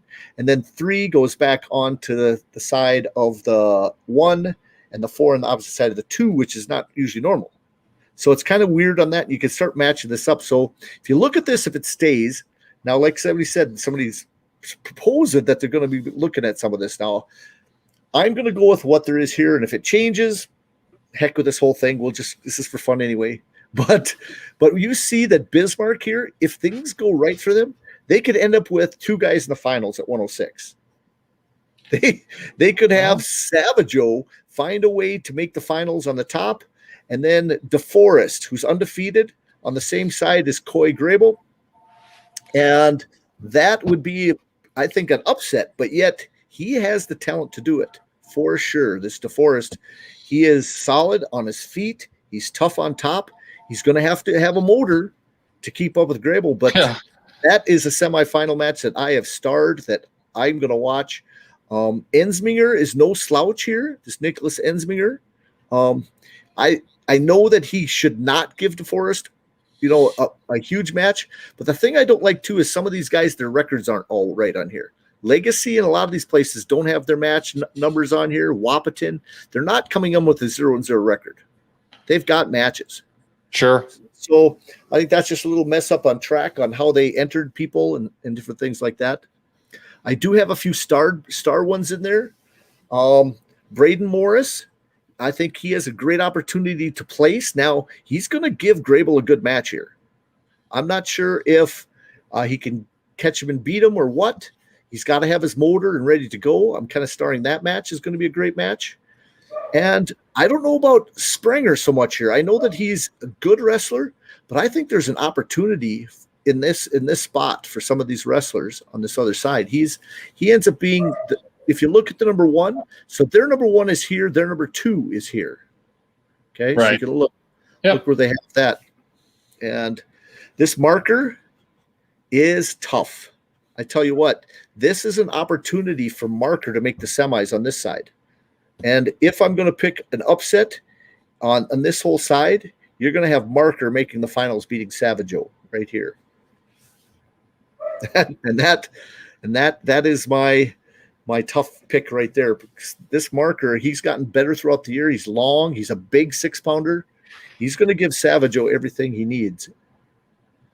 I tell you, you got to remember, there's another Grable on top of this bracket, right? Colton Grable on top. So 21-2 as an 8th grader. That's another one with a motor. You could have 2 Grables in the finals.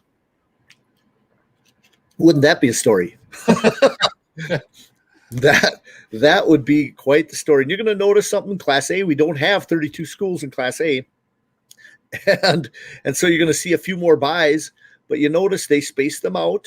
Yeah. One kind of, and they total them up 1, 2, 3, 4, 5, 6, 7. So one side will have 4, one side will have 3. It doesn't get drawn in like I mentioned last time. So there's a bunch like 5 on one side and 2 on the other. They kind of split them out on which quarters will get them and go from there. Each one of those. Other than that, I just wish I knew more. And I'm gonna rely on some of our East people on here. I haven't looked in a little bit. So Craig, if you have an opportunity to talk about some of these guys, feel free to speak up more. Anybody on that East side that did see that, it would be crazy to see the Grable brothers in the finals. I tell you what. I do have a question. Did you find out for sure that DeForest is Bismarck's scoring wrestler? I asked that question, and according to who I talked to last night, he said yes. Okay. And there hasn't been a change. Now, I didn't talk to Shuey. What's interesting is I mentioned in the broadcast last night that Shuey usually stops down. Oh, and then I see in track it does show that he is the scoring wrestler now that I look. Okay. No. And then Shuey then texts me on the phone and says, I was there for 20 minutes. I just stood behind you. Okay, that's good. But he did hear me talking. Yep, and I like that. They're Kelly Doctor. Thank you much. I thought so too because that's what they said. DeForest is the scorer, and they have to claim that, guys, before they do the seeds, everything else. So it's odd. So they must have taken into consideration, state placer must have been high. Returning same weight because Savageau is returning state placer there. If we look back, Coy took second last year at the same weight, and Savageau placed sixth at this weight. And so it's one of those where you didn't seed against one another, though. So if you fought the overall number one seed, probably would have been Coy Grable. Right. Yeah, I'm sure it would have been. Yeah. Right. And then what makes it crazy is if you did it that way, the number two probably could have been Savageau, and number three would have been then DeForest, and you'd have had Savageau and DeForest facing each other in the semis versus the format they have it now. Yeah. Which separated those two. And so it's kind of interesting, even though, you want these matchups, it favors Bismarck in some ways in this situation, but yet doesn't favor Bismarck because he's on the same side as Grable. Right. Right. And so it does. Well, you can score a lot of places. You can score a lot of points taking third place. Very true. But here's what's interesting. As Noah, he takes points away from every other team. Yes. Because he is a non-scorer. I'd like to see the number of team points that the unattached wrestlers score. And he's he might be the lead scorer of the unattached wrestlers. Yes. Yep. Last year, Century had a finalist that was a non-scorer. Correct. Yep. So it happens. And it cost Century a difference of a second and third place at the state wrestling tournament, having a non-scorer take second versus a scorer taking fourth or whatever who ended up taking. So that was a tough one. Last year only took third. Our non-scorer took third, and our scorer took third. Our non-scorer took second. Difference of the 4 points that we needed for state for the difference between second and third. Okay, so let's move down to another weight here. Great.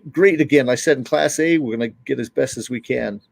Now we see some of the cream of the crop. One of our D1 wrestlers, who would be nationally ranked, Christian Tanafu, on top. Now, I do wish these guys would have had an opportunity to, wrestle out of the state a little bit, but they didn't have that opportunity. I'll increase the size one more. There we go. And he is by far probably on the top side of that bracket, the guy to be beat. It's his bracket to lose. I'm trying to think if anybody is going to give him really a match. That Fargo Davies, I don't know that seventh grader. Not a second. So somebody would have to tell me how good. Do you want to try to pronounce it? Is it Kozadowski? Yeah. Sounds right to me. And then Legacy doesn't have finals. We're gonna have to figure out how to say it. Yep. Well, true. I'll do some looking. But he ends up being the 2 seed. Got to think about that because he's on the opposite side. And I tell you what, Colorado finalist Logan Navarro. No, I kind of think he's been wrestling at 120. Has he been at 13 all year? No, that's what I was just trying to find out. He looked huge at 20. I watched him wrestle Jesse Thompson. At 120 was the official weight, but Thompson was basically weighing in at 13, but he looked huge, and Thompson could not score on him. Long, Thompson, got quite a few shots in, but man, could he sprawl, and he's just a bigger kid. So that Thompson's going to have to come up, and he could have scored early. He was in on a single. He got kind of spladled. I remember the match exactly because here's what's happening. Bismarck High was wrestling Century that last Thursday of the year. And so Bismarck dominates Century, so I had my computer in front of me too, even in the duel. So I was making sure I'd watch because it was actually to determine who is going to make the dual finals or make the – Oh, sure. Yep. Who was going to get in, if it was going to be Legacy – or if it was going to be Jamestown, because that was that same night. Right. And that Valley City was there too. And so that Jesse Thompson, he is tough. He's legit. So this Navarro Jesse Thompson should happen in this situation. But right now I give Valley City the heads up on that. He has not been beat this year, and he has met the finals. He's been under the lights before in Colorado. He's wrestled everywhere from 113. Actually, not very much at 113 to 126. He kind of put it on Tristan Lura, who was a returning state finalist at 113 pounds for Carrington. Beat Grady Anderson from Jamestown 11-3. I mean, at 120 pounds. Yeah. That actually could be it. I could be an interesting match. I look forward to that if him and Tanafu meet in the finals. Well, he's big and he's long, so Christian would have to have his game, and Christian's so fast and his technique is so good. Yeah. So, but no, I'd look forward to that big time. Yep. Okay, let's move down to 120. The other Tanafu brother, Wilfred, also undefeated, was injured a little bit earlier this year, so he only has 7 matches under his belt. But, another one that's really a class to himself. Been fun to watch. So be fun to watch at the next level. We should say I think those are 2 kids we're going to see. We're going to see, as Olympians in the future too. So for Cameroon. For Cameroon, yep.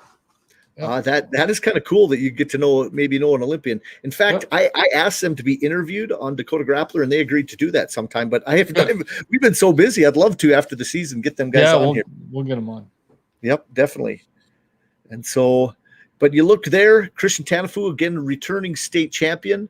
Other than that, who else is in that bracket? That Rasmussen, is he in there? Did I miss something?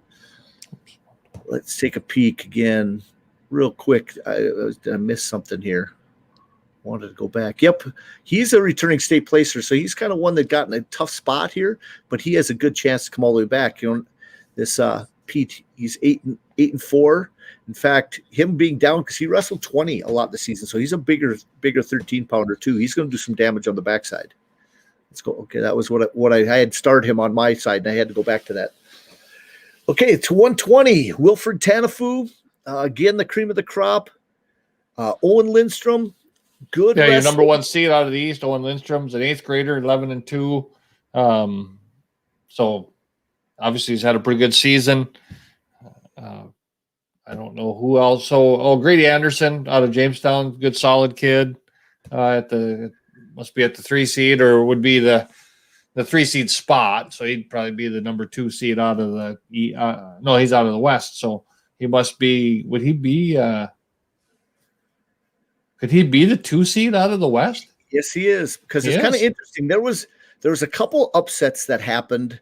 Ursuline should have probably been the 2 seed, but then he got caught and beat by Dennis and got pinned, and so as things started to go different directions, Ursuline also lost to Tyler Nelson.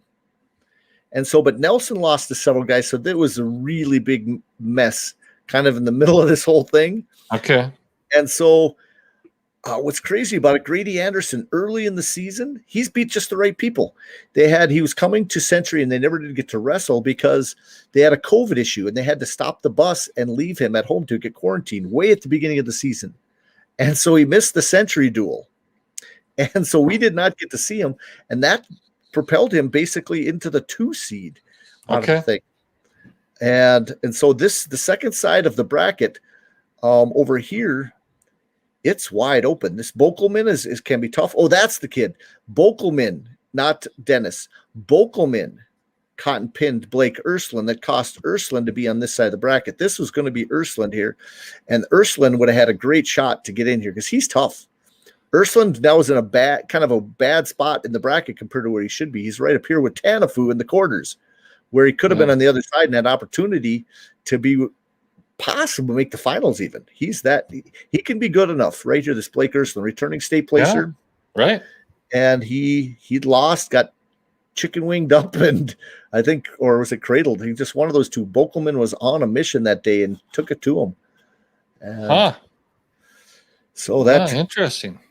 Well, I'll tell you what, I'm penciling him in. I'm putting Grady Anderson in the finals. Oh boy, would that be huge for Jamestown? That would be just huge. Awesome. Yeah, definitely. Because the other guys are all on the top side of that bracket almost. Okay. Yeah. Just so you know, his dad's from Carrington, right? We all know that, right? You know what? Jason Anderson. I forgot for a bit. Yeah. and you just reminded me, I guess. Yeah. Jason Anderson, Carrington great, North Dakota Wrestling Hall of Fame member. So there's a pedigree there, obviously, as we've talked about his cousin, Bridger Anderson, who's a state champ for Carrington, is now professional steer wrestler. So kind of fun to watch. And Grady's taken his lumps over the years, and he's put in a lot of time. His dad's helped out absolutely. The program, and I did know that. I just I'm forgetful at times too. I forgot all about them, but this gives Bokelman an opportunity. I tell you what, Bokelman, he could be Watford City's wild card if he has a great day. This Lindstrom's tough, but I tell you what, he's long, he's tough to wrestle, he's a bigger 20-pounder. That would be a great thing for Watford City to get somebody like that in the finals. Absolutely. You never know. That could be quite the match there. Okay, moving on. See, I haven't looked at any comments in a little bit. Who is the unattached kid? Okay, let's take a quick peek. He's asking, who's the unattached kid? So if you're looking at Aaron Trump, no, who else? There's no looks like I see Sam Shopitz. Oh, he's the backup kid from Jamestown. That's okay. He's wrestled several times for Jamestown, and so he's good, but Anderson beats him, and so he's filled in all year. He's moved up and down different weight classes. I've seen him put in quite a few JV matches, even so he's probably got even more matches than that. If that that's probably just what his varsity stuff is. He's unattached there. That's who they're talking about. Maybe there. Sure. Yep. Okay, so let's go to the next one here. Oops, I got to get to the bracket again. Okay, go up to 126. Another Bismarck High. You're going to see a lot of those guys dominating the 1 seed on the top for the West region. And then you have another freshman, Ethan Miller, the 1 seed out of the other side. And I tell you what, to me, I'm picking Braun, to come out of that side of the bracket and go against LJ again, a rematch of the finals from last year. That would be my first. But I tell you what, LJ hasn't been touched yet this year. The closest match was against Ursuline, a 5-0 match, and Ursuline had several times, or 5-1, might have been 5-1 or 5-0 match. Ursuline had an opportunity several times to get away, but LJ was riding and throwing the legs in and couldn't turn him. They do that kind of collar ride from on top and then throw legs in and work power halves but couldn't do that to Ursuline. He's senior opportunity, but Danny Montauk is also a senior. That quarterfinal match is going to be big. Yeah, right? that'll be. I remember I had that one circled at one point. Yep. I mentioned that. And then I see Braun. No, I haven't seen Marcus Johnson wrestle this year. He's only got one loss. And it was Coy that wrestled the finals. Thank you. I knew that too. LG was in the finals. Yeah. And I knew that. Yep. But Braun has been in the finals. Who did he lose to? I got to look that up here in a second. He may have had Tanafu. One of the. Yeah, he had Christian Tanafu. Yep. You're right, because it was Coy and LJ, and then it's Christian Tanafu and Braun. Wilfred wrestled against Century Wrestler who graduated. Yeah, that's what it was. So quite a few returning state placers in some of those weight classes. So Aiden Braun and Ethan Miller had a match here not that long ago where Braun won 12-9. So that's that's a good good match. That's closer than I thought it would be.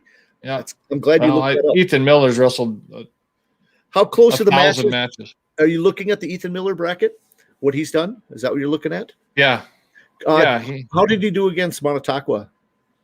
Oh, let's see here. Because he's only got 2 losses. They must have wrestled. 7 victory. 7-5, 7 victory. Ooh. Yep. I don't know if he wrestled more than once, but let me look here, see if I find more than one match there. Just one time. Yep. 7-5, 7 victory. Okay. So sounds interesting there. So Montauk was probably not very happy being the top side of that bracket. Would rather be on the other side. Right. Yeah, absolutely. Probably just to avoid LJ, but that's a tough matchup. But senior, he's got to step up. Get the job. Yep. Well, you want to get those matches. You want to wrestle. You want to wrestle LJ. Mm-hmm. I mean, Montaco's he's going on, going to wrestle at the next level next year. Going to wrestle for Concordia. He has. He's got experience. He's placed in state. He's took 5th last year and placed the previous year. So could be interesting. The one that I did not see in the Class B was Henry Nelson. Wasn't he wrestling for Hillsboro? Do you remember that name? I'd have to look that up. He placed for Dickinson last year and was wrestling for Hillsboro. I would go back and look at that. Guy by the name of Henry Nelson. They moved over there. I did not see his name, and I'll have to double check that. Going through it just hit me when I was just looking at some returning state placers, and I saw his name pop up right behind Montauk, because Montauk beat him last year for 5th and 6th. I need some. Can someone tell me here? Augustus Mon, it's got to be either Brett's or Jack's, right? There we go. It says Henry Nelson's at 138 in B. Okay. He might be one of my wild cards. I'm gonna have to go back and star him. 138. Okay. 5-3. Circle Braun versus Johnson, somebody says here. They're expecting that. That's that Marcus Johnson. That I didn't get to see him wrestle this year. I know he's got talent. Yep, that's going back before. Okay, let's keep going. I tell you what, if I pause too much, we can head in there. But I tell you what, there's a lot of talent. No, is Mon, is that actually one of Jack's kids? I'm gonna say Jack's. I'm not sure that Brett had an. It's not Brett's. No. That's kind of what I'm just asking. It's got to be Jack's. Somebody exciting. Say who the dad is there of Augustus. Okay, that'd be good to know. Because I tell you what, I saw him win some early matches. He's just a freshman. Let's see, Marcus Johnson. So I thought Marcus Johnson and Dukeshire wrestled early in the year at the Storehog, and Dukeshire won 8-6. Let's see who else is. That's his only loss. That's his only loss. Yep, he's only got one loss. Oh, he lost to Montauk. Oh, Montauk. Okay. Yep, 5-3. So that's another one was. Okay, that's not a bad loss. So neither one of them are bad losses. So no, not at all. 132, and people argue with me a little bit between two different things. I talked about who is the toughest wrestler in the state. I was going to do a debate over on the Grappler board, but I said it's got to be Reese Barnhart, and somebody gave me a debate, and I'm going to talk about it a little bit. 45 pounder from Dickinson. That was the argument. Who's the pound for pound best wrestler in the state? They think Berg. The other person was giving me that one today.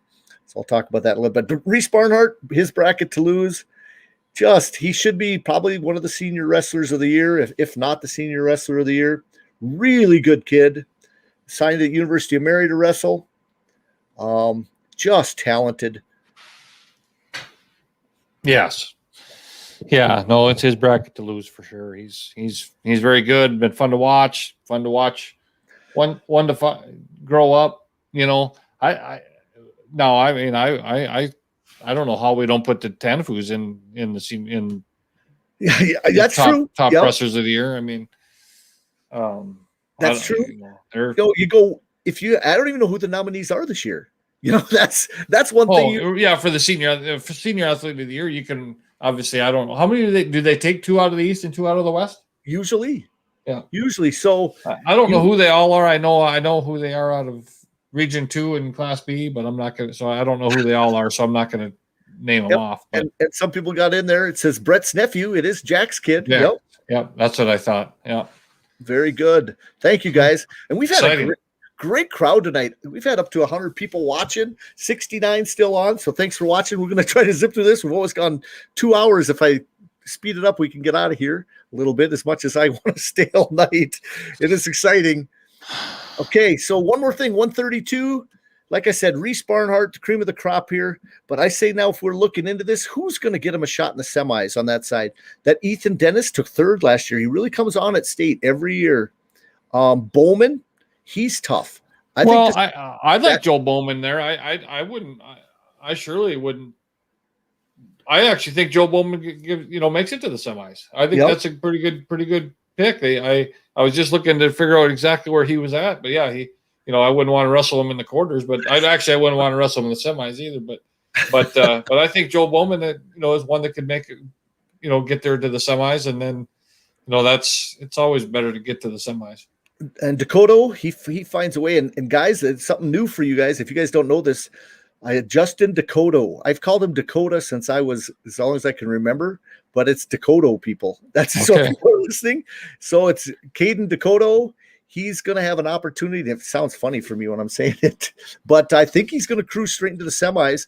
And Ethan Springer, he's got an opportunity right there. But I tell you what, Victor Garcia and that Springer quarter match is going to be a barn burner.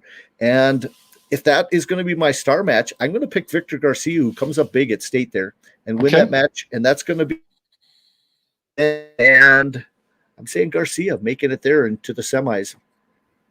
That's going to be that semi round there. And that's because I've watched Garcia many, many times, and he comes up at state. He's nails. He's tough. Springer's going to have to take him on his feet, and I'm not sure if he can. I'm not sure yet. Springer's 2 losses on the year are to Monotaqua and to Matthew Duxer. It's kind of like yep. That's what we saw in the last bracket too. But those 226 pounders, but good two good solid kids there again. So, Springer's good. Definitely. But I tell you what, he better be ready to wrestle Garcia in the quarters. Yep. You can't, because Garcia is going to give him everything there. Definitely. Wouldn't be surprised if it went the other way either, but I tell you what, Minot's going to have some guys shine come the end here. Okay, let's go on to 138. 138, you got your returning state champion from Century on top, Clay Redens. And he does have a loss on the year. And that is a surprise to a lot of people. And his loss is actually, he jumped around. He weighed in above 38 to wrestle 52 early this year to wrestle Muse. He wanted to get a rematch in there. At state last year, Muse caught him and beat him in the duel. Think about that. Then he had to go out and wrestle the state finals right after that, or lost it. But he lost Muse last year, so he wanted to match him. So early in the year, Clay weighed up purposely to wrestle Muse and got that back. But then he thought that he could wrestle Berger out of Dickinson. Went up to 45 and wrestled him, and Berger dominated. Well, Redens tried to throw him, tried to go upper body, and the size difference was just crazy. Clay's a great wrestler and smooth, but he underestimated how good a balance Berger has, and he probably should not have. He got behind. In fact, when he tried to throw, next thing he was on his back, he was down 5. Then he tried another crazy move. It was then like 9-2, and then you're just trying crazy stuff. And if he'd have wrestled, I think it'd be a different match. If you try his shots, doing high crotches singles and that technique instead of trying to throw, it might have been a different story, but maybe not. And that's where the debate when someone came in, who's the pound for pound best wrestler coming up? And that's where he has said, and I said, well, as a junior, Berger's right in the mix, the next class, because he has an opportunity, I think, to wrestle at the next level. I've seen him wrestle, and we'll talk about him. He's the 1 seat up here, or the one at 152 actually is where he's at. So he wrestled way up. You think of Clay's at 38. And he wrestled 50. I'm not. I don't want to sound like I'm disparaging anybody, but a win over that's a good win over Clay Redens, because Clay's a good solid kid. Obviously, it's going to wrestle at the next level too. But it's a 138 pounder going up to wrestle 152. I don't think I think Berger's very good, but I think we got some really, really solid kids there in the two Tanafus. And we had Clay on. Great little interview with him. He was absolutely he was entertaining. And I tell you what, I like his, how can you say, he's got some big cojones to do it, because he was absolutely willing. He doesn't need to do that, right? He didn't need to do that at all. He went up to get the best match possible. And that is only going to make a wrestler better. So I give him all the kudos in the world for doing that. And he took it like a man. When he came off the mat, he definitely wasn't happy that he lost, but he took it like a man, and he basically, congratulated. I think, that's what makes a wrestler there too. Is tell him I would have been more impressed if he cut down to 32 and wrestled Reese. No, I'm just kidding. Yeah. Oh yeah, I know. or Reese came up and wrestled him. Well, that would have been fun to see. Well, yeah. Oh, it's not over. It's not over. St. Mary's could be facing. They could wrestle him in the duel. Yeah. You never know, because I tell you what, St. Mary's has lost to Century twice, and if it's close, right? Basically a match in each duel, and if it comes down to a match like that where you want to bump, you're giving up points. Well, here's the whole thing. They're going to get 6 from him there, so it's hard to give that up. Right. But if it's in a situation where it's balanced and that is the match, it could make the difference. I tell you what, that would be one of the best finishes in a duel ever. You got Clay Redens versus, Barnhart. That's kind of a dream matchup for somebody, but it might not be the best. How could you say strategic move? What's happened with Felkley and Clay this year? They have not wrestled. They have not wrestled, huh?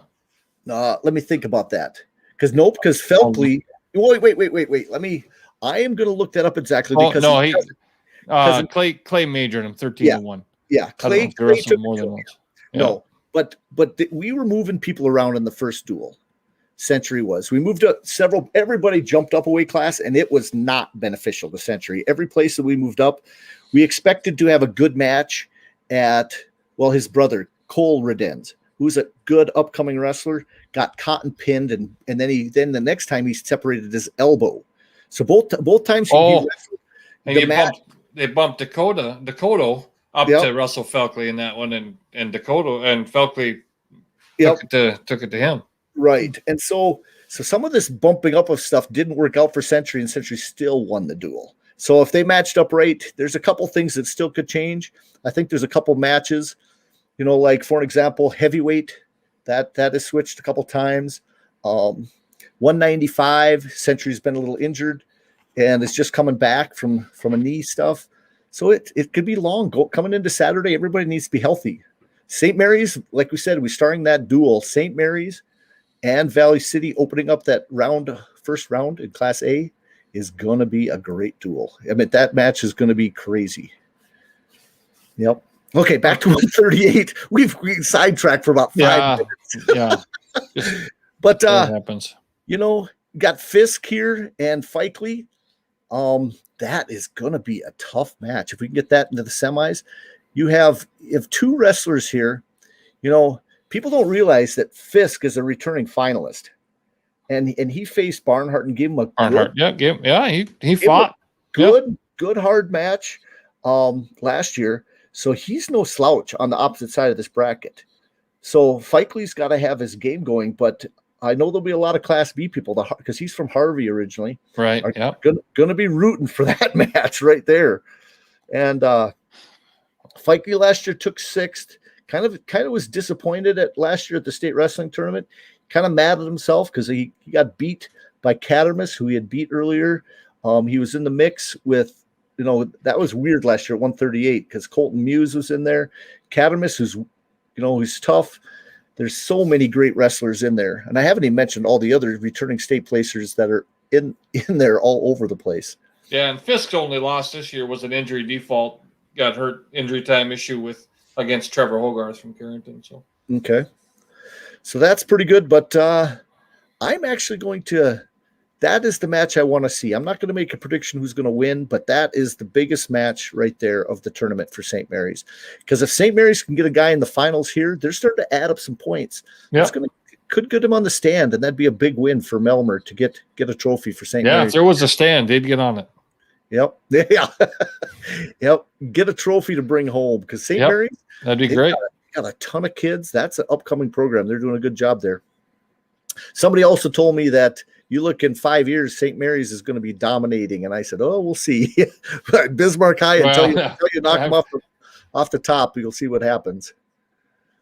Okay, going to 145 here. 145, you got the number 1 out of the West is Ben Wygum. If you guys remember Mike Seeger, that's his nephew. National champion for University of Mary a couple times. Went to Nebraska first, then came back. That's his nephew, his sister's son.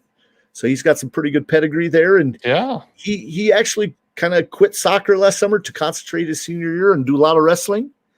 He going to Mary next year? Yep, he also signed to go to University of Mary. Yep. He's got a lot of talent. He's really looking good. So, he does have a tough side of the bracket. That Langenfelder is a bull.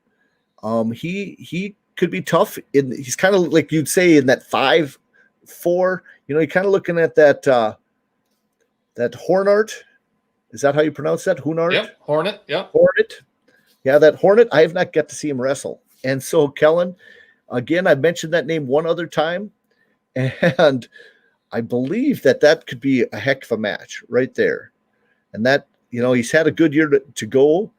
But, I know he's a returning placer. What did he place last year? I remember 132 took 5th. So he's no slouch. He's a state placer. But that match right there, Langenfelder and him, that could be the match to determine what's going to happen. You can't overlook Langenfelder. It's about 5'5" and about 2 feet thick. Oh, really? Huh. His dad is in the Hall of Fame. Langenfelder, Chris Langenfelder is his dad. Okay.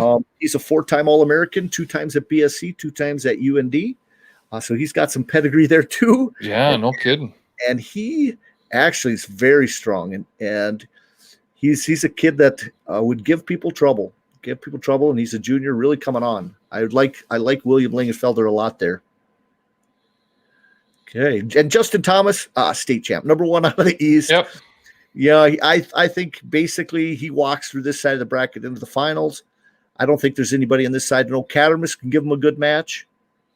But I still don't think that there's enough there in that situation to beat the machine. He's tough. And I thought last year people would give him a chance, and he looked really good last year in the finals. I mean, I thought maybe his conditioning, being at a school where, you don't have all the best competition in the room, he must do it himself. Yeah. Yeah, he's gone through the year with pinning everybody except for Tyler Porter. He tuck-fold once and then had kind of a close match, 11-9 once. So I like. Here's one before. I mentioned that before. Okay. Kellen is a beast. That's good to know, because I tell you what, I haven't got to see him wrestle this year. People get stronger, better. Yeah, yep. I'm trying to think. So I'm going to look here. What the heck? He must have been at the Store Hog. Yeah, Brecken beat him 8-1 at the Store Hog. Yep.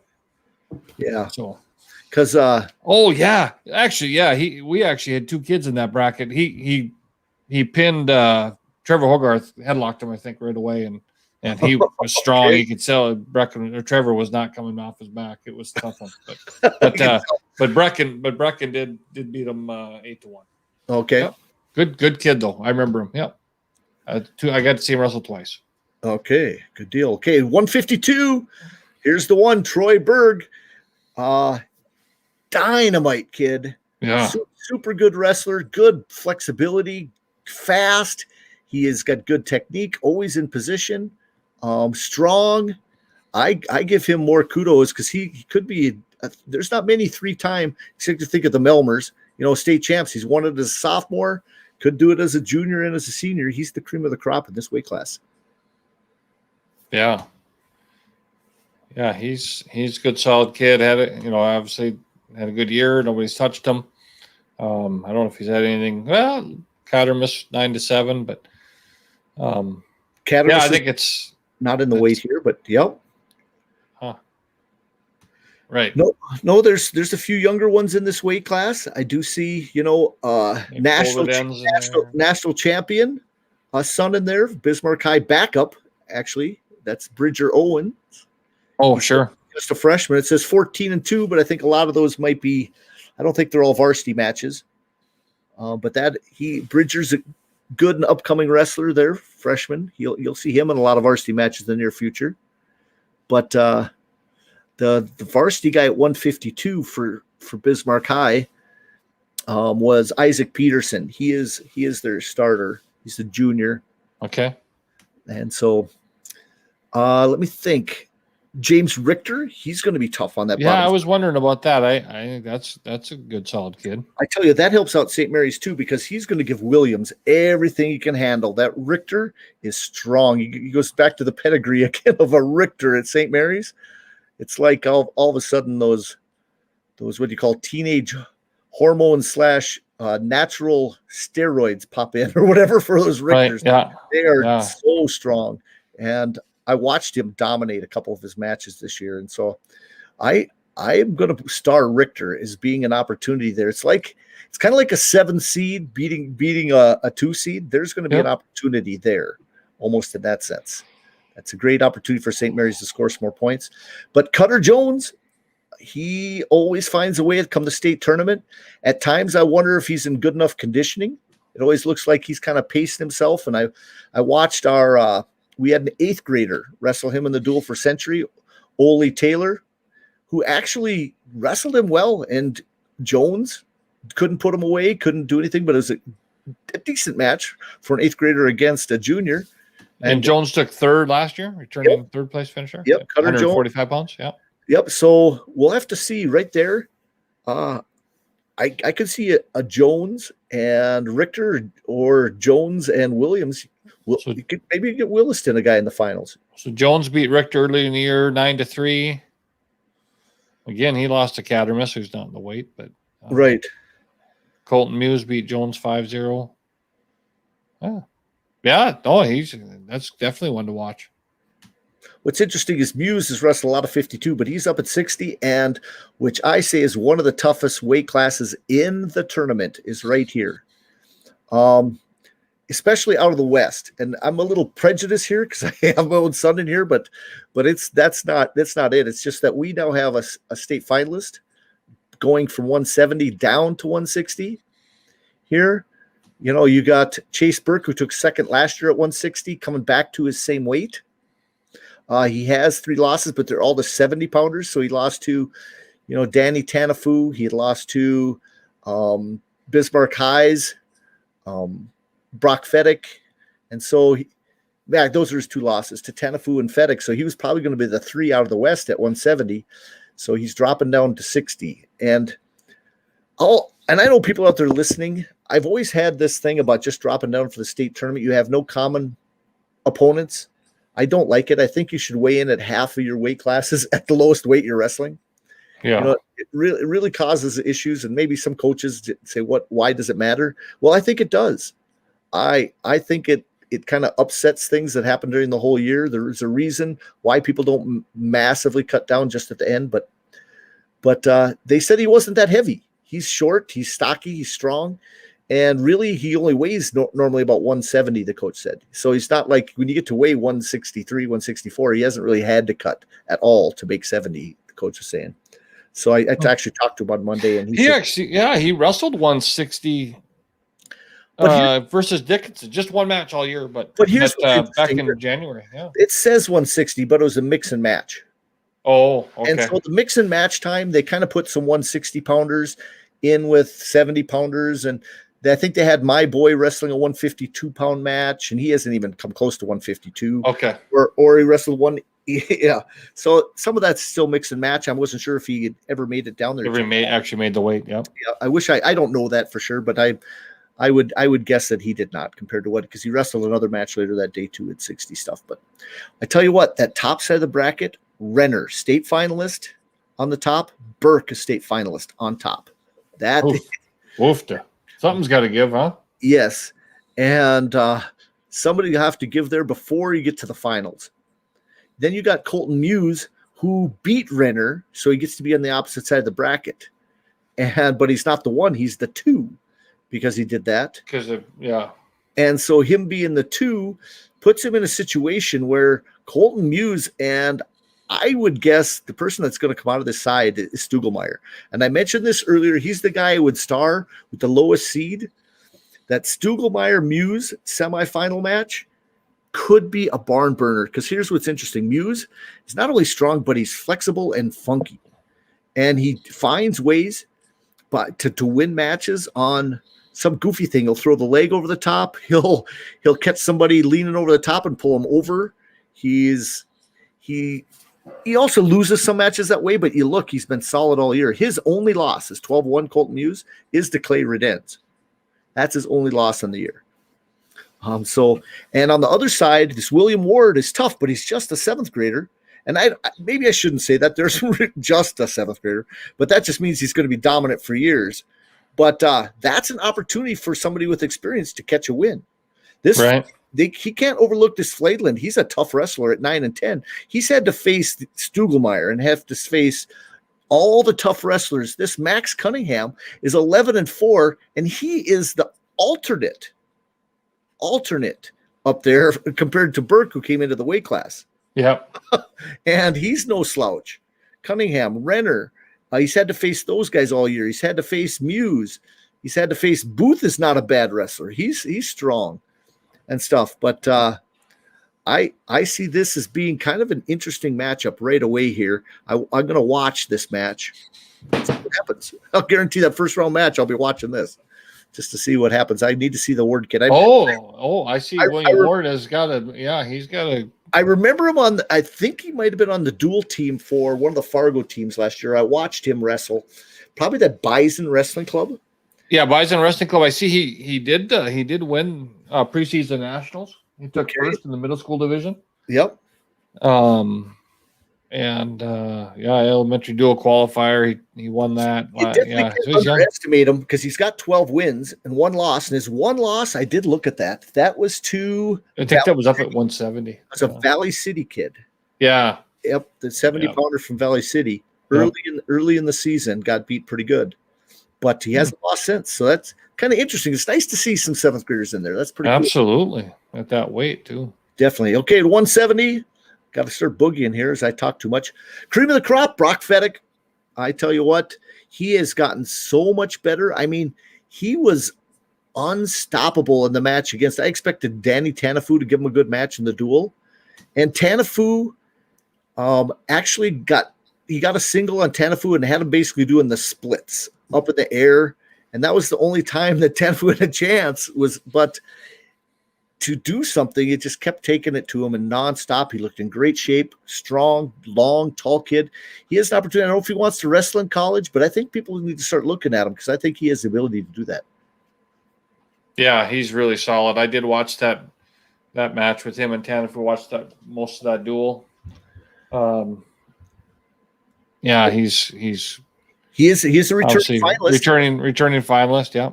Yep, at 152, and he's up, but he's definitely a 170-pounder, tall, big kid. Last year, I thought he was cutting hard to make 52, but you know how that works to try to make a team. Sometimes you got guys all the way around you that are pretty tough. Yep. But he's kind of looks like he's at his right weight class. Other guys on that top side, Porter is a good kid, just a sophomore, Caleb Porter. But Danny Tanafu and Porter match, that could be a great match here to see who can make in the semis here against Brock Fettig. I think that's the match. Now, Danny Tanafu, you guys don't know, he's the cousin to the Tanafus that go to Bismarck. And he's put in a lot of time the last 2 years to get better. He has not been a state placer yet, and there's no reason he can't place in the top 4 in this weight class. But he just happens to be on the same side as Brock Fettig because basically, if you look on this side, the opposite side of the bracket, another undefeated wrestler who got outseeded him because he hadn't lost. Right here. Oh, Nagel. Ben Nagel got the seed over the top of basically Danny Tanafu. Okay. In that situation. So it kind of stinks that you have an alternate wrestler, but it's just how it goes. Who finds a way in there. He hasn't been beat. Ben Nagel's tough. He's a returning state placer too. That's why you got the seed over him. Tanafu has not been a state placer, and Ben Nagel placed, let me think what he placed last year. Let's take a peek. Where the heck is he at? I know there he is. He took fourth last year at 45. So that was the difference in the seed there for Danny Tanafu, who had not placed before. And so with not having a common matchup, it's just how it works. That's how it works. So that's that weight class. A few other good ones in there. I see Billy Ward is a man child as a 7th grader. I like that right there. Interesting. Yeah, I'm looking forward to seeing him. I have not. It's obviously someone I haven't seen wrestle. I'm looking forward to. I like that. And again, I saw you, Tony. I wasn't neglecting you. They turn on Nacho. Nacho's Cole Redens. It's what they call him, Nacho. He's going to be down there at 152. I didn't mention him. He's kind of a wild card. He's in not a great spot in the bracket, but hopefully everything's good. I'd like to see him come back in place after he dislocated his elbow, about a month ago. And so just getting back to wrestle, I give him all the credit in the world. He had to win a wrestle off again to get back on the team in the varsity spot for Bismarck Century at 152, and he did that. So he's been working his butt off to make sure that he's ready for state, and I would like to see him on the stand again.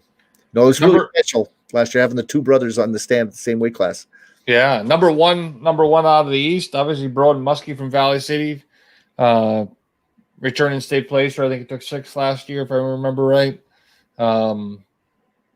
He 21-2. I don't know. I think his 2 losses, maybe kids out of state. I don't know if he's lost to anybody else in North Dakota or in the East, obviously. But did he lose to anybody Class B? Maybe you mean? Well, I think he lost to someone from Thief River Falls. Oh, okay. Let's see. I don't see. I'm going to look here. There's one loss. I don't see another. Oh, yeah. Nope. Same guy. Thief River Falls twice. Okay. Same guy. Oh, no. 2 different guys from Thief River Falls. Thief River Falls must be loaded. Thank God they're not in the bracket. But yeah. Muskie beat the man-child, Ward. And then that was the one. Yeah, that was Ward's only loss was to Muskie. Yeah.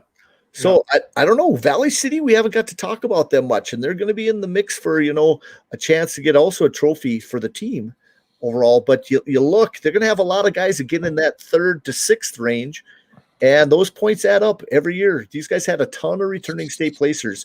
We haven't even talked about that. They had like 8 returning state placers from last year. So they're going to get some points here. It's just going to be on that backside for some of these guys. But this is a guy that could get in the finals. You add from the green ones. Yeah, I think if it's Muskie and Nagel in the semis, I mean that could be quite a battle, and if Nagel's got to get by Richter, and I think it looks to me like Muskie shouldn't have any trouble getting to the semis, and then it's whoever comes out of the top half of that bottom half. But again, if you would see 2 Bismarck High wrestlers, I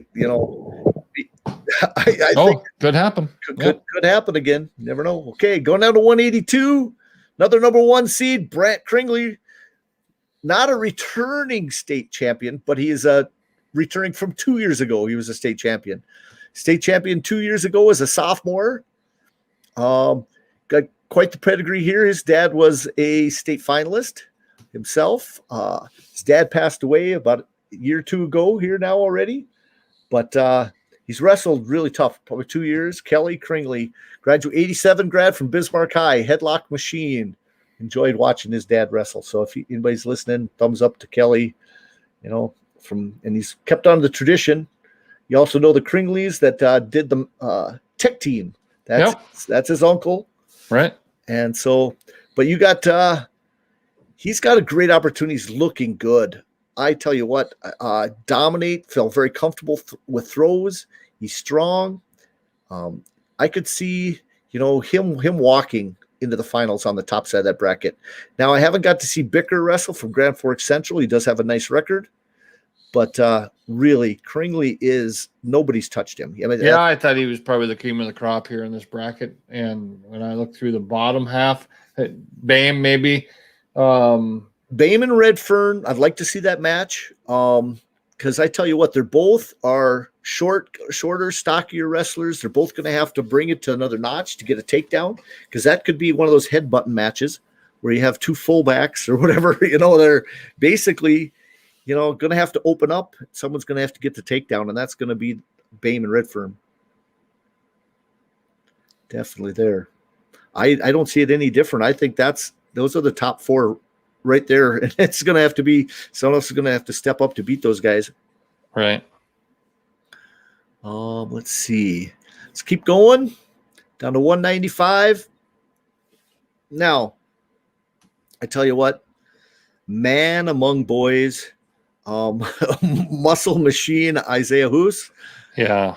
Just a junior, and I want to say that because it seems like he's been around for a while. Several years ago, it seems like he was at New Salem for 5 years. and he's tough, and he's good running back. He had a knee issue early in the season, so he's got a pretty big brace on it, but you just can't get in on him.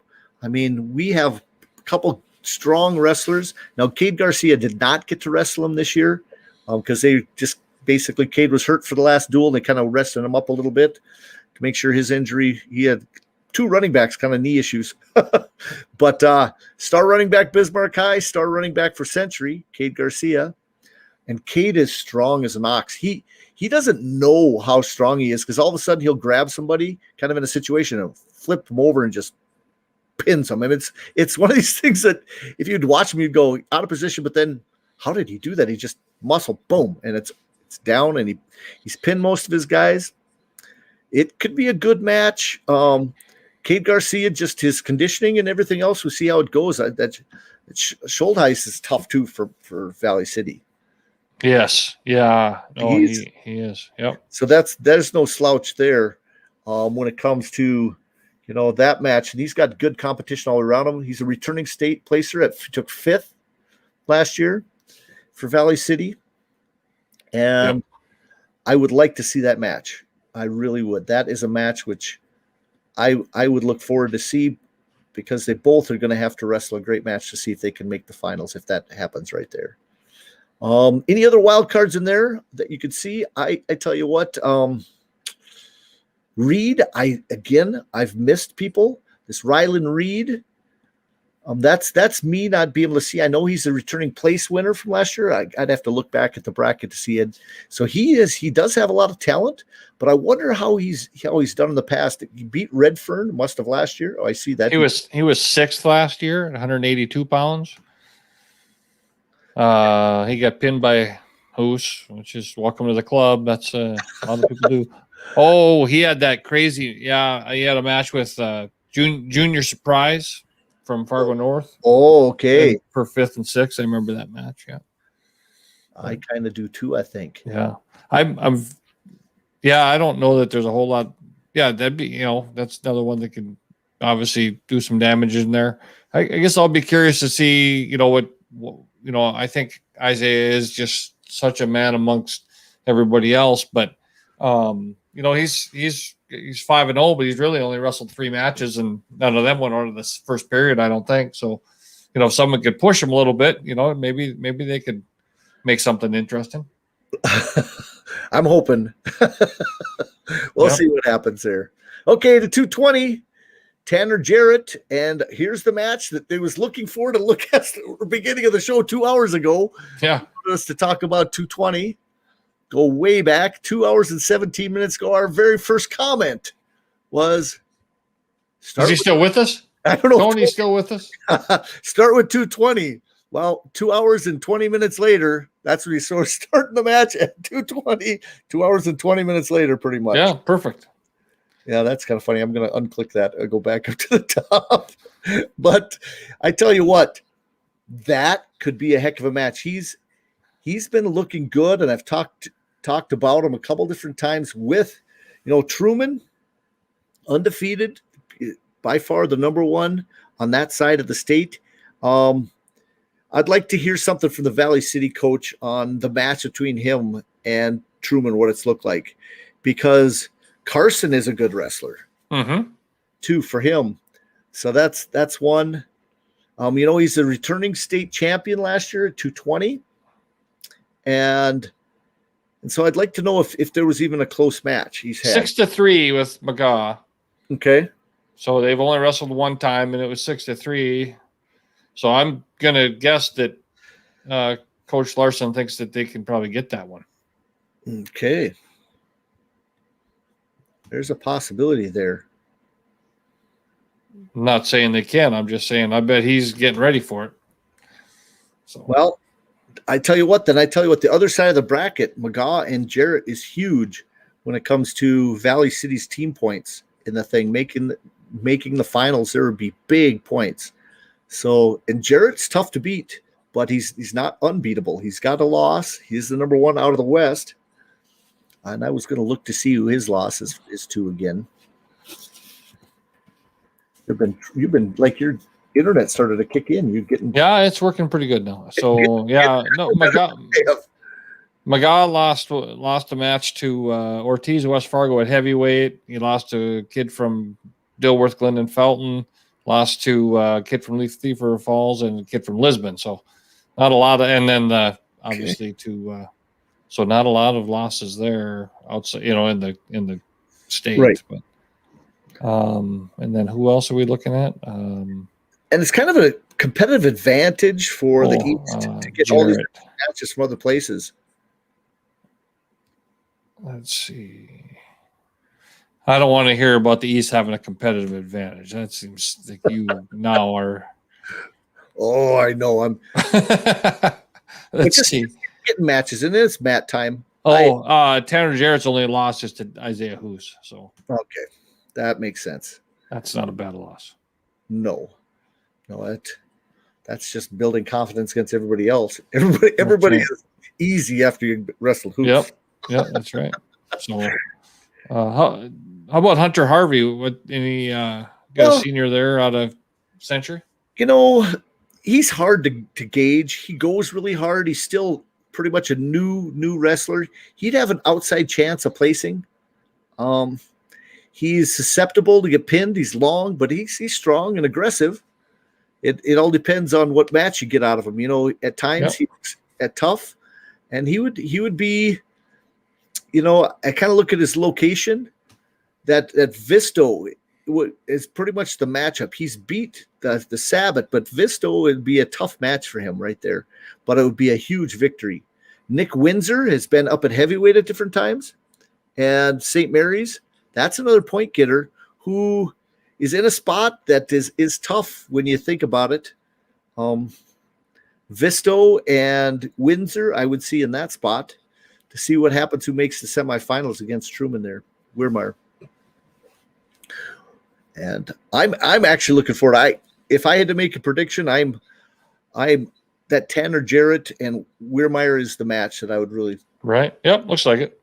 Okay. And then we're at our heavyweights and our big boys.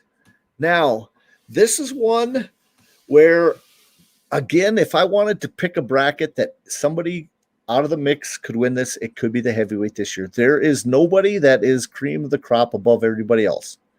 This is the one where you have Ortiz that's undefeated. Yep. And he's been in the finals. He's been there.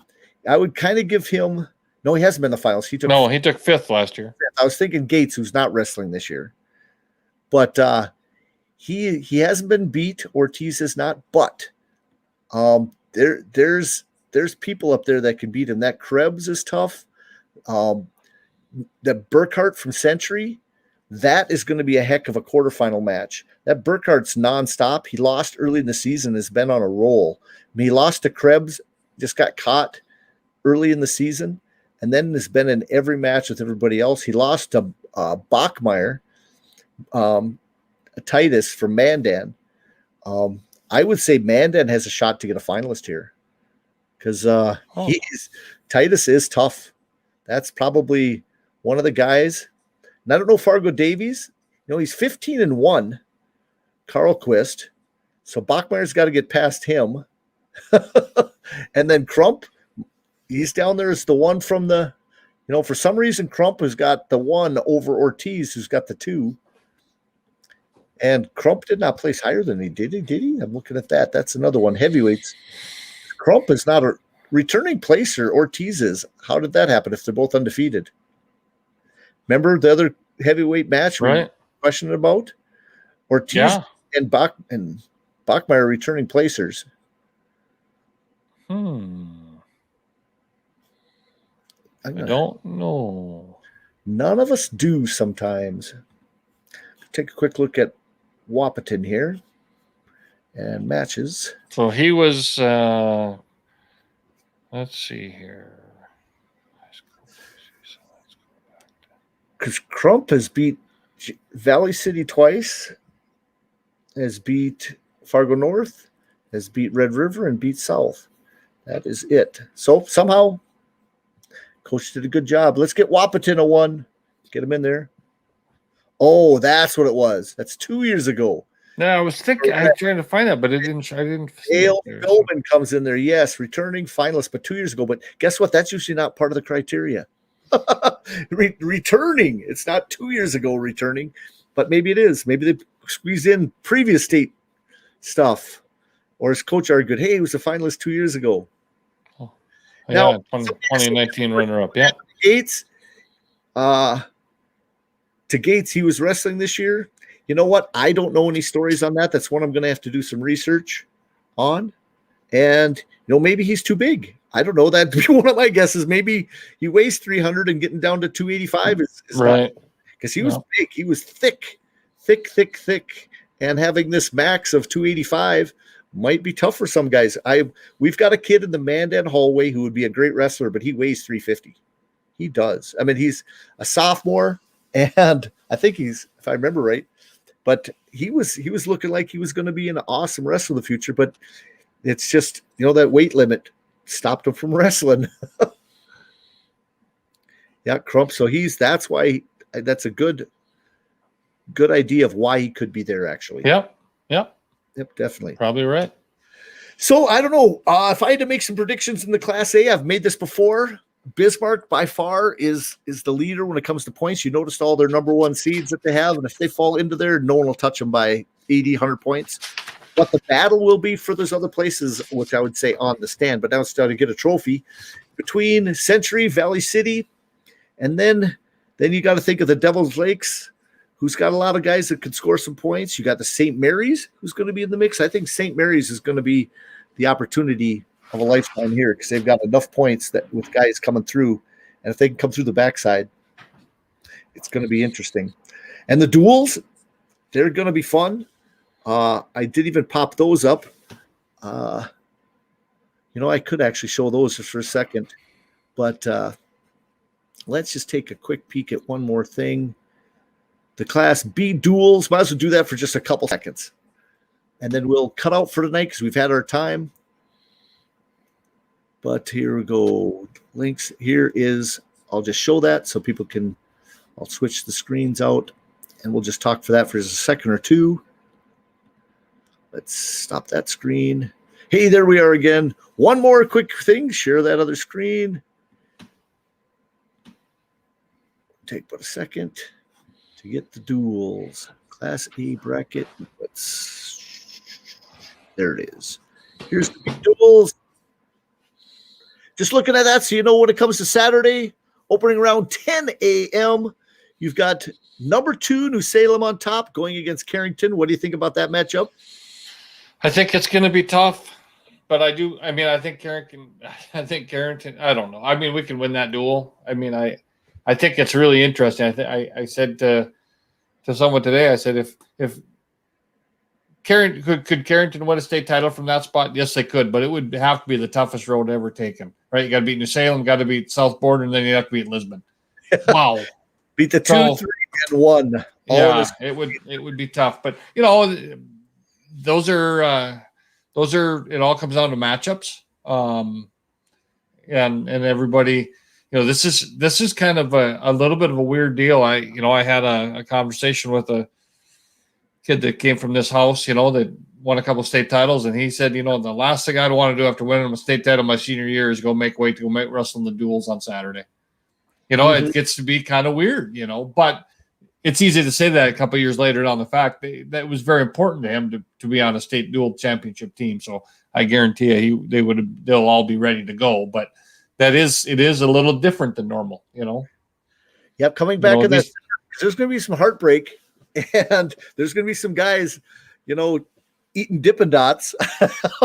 Absolutely. And remember, they get done with their finals about 1:00 on Friday. So they're not only eating Dippin' Dots, they might be at Buffalo Wild Wings. I mean, there's going to have to be, someone's going to have to tie these kids down, some of them anyway. So I do think that New Salem's a really good squad, really good dual team. I think Carrington's probably a better individual team than a dual team, tournament team than they are a dual team. But if the matchups kind of fall right, and it could come down to the flip, right? Right, definitely.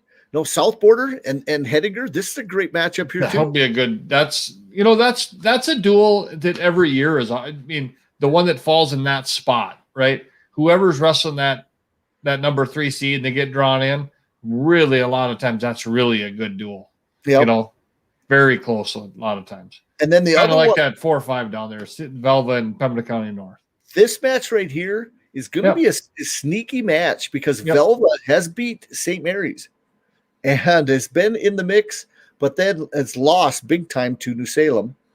And then down here, Pembina County is giving everybody a run and beat Carrington for their region championship. Yep. So this matchup is huge because then guess what? I think Velva might be a tough matchup for Lisbon, just on the way the weights look compared to Pembina. But Velva by far is the best dual team in this mix. But I don't know. It's all comes to matchups. There's 8 good teams there. Be fun to watch on Saturday. People bring it. And the last one, we might as well put the Class A dual brackets up. See if that pops up right away. Dual team, dual bracket right there. Right down below. Just scroll down. Whoops, I don't know if I popped the screen. Does it scroll down the same thing? Whoops. Let's see what bracket. I've switched things. Nope, it doesn't let me scroll, so I got to take that off the screen. I thought it would be on the same screen too, but nope, so I got that. But it flipped to another screen, so I got to, as soon as I clicked on that, stop screen and put another screen up. Share screen. I think it's easier sometimes. There we go. Right there. So as we look at that, Bismarck High, by far, West Fargo, sorry to hear, but guess what? They used to not have. This is last year's. We already got the points figured in. Yeah, Bismarck beat mine out already. Boy, that's last year. Boy, that was a mistake. Okay, so we got rid of that. That was the wrong screen to share. Let's go back here. Here's the A brackets. A dual bracket. I hit something somehow. Okay, there it is. Okay, much better. And I just got to go over and share the screen again. My incompetence. Share screen again. Thanks, guys, for hanging in there. That shows this. Let's try that and scroll down. There we go.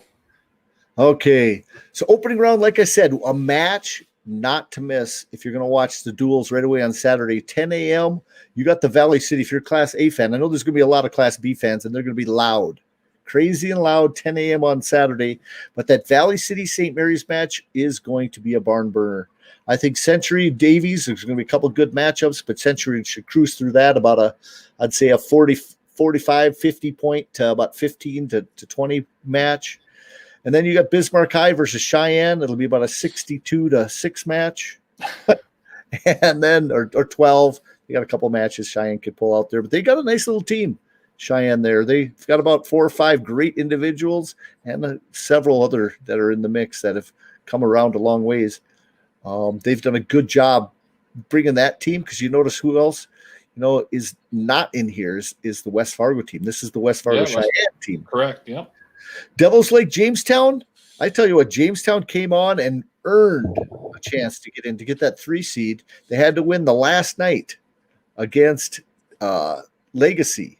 Came down to a tiebreaker, number 9, they said. I thought it was tiebreaker 7, but they had basically more match points scored opening and won by criteria to get into the 3 seed, jump St. Mary's, and they're a tough team. I don't think Devils Lake has enough, but you never know. That should be. There's some great matchups there again.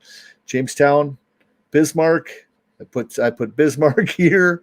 Then the other side, the matchup of the night is going to be whoever pops up out of here against Century in this semifinal match, because that is going to be a great match either way. Valley City or St. Mary's versus Bismarck Century. I don't even want to predict that first match because I started to match them up.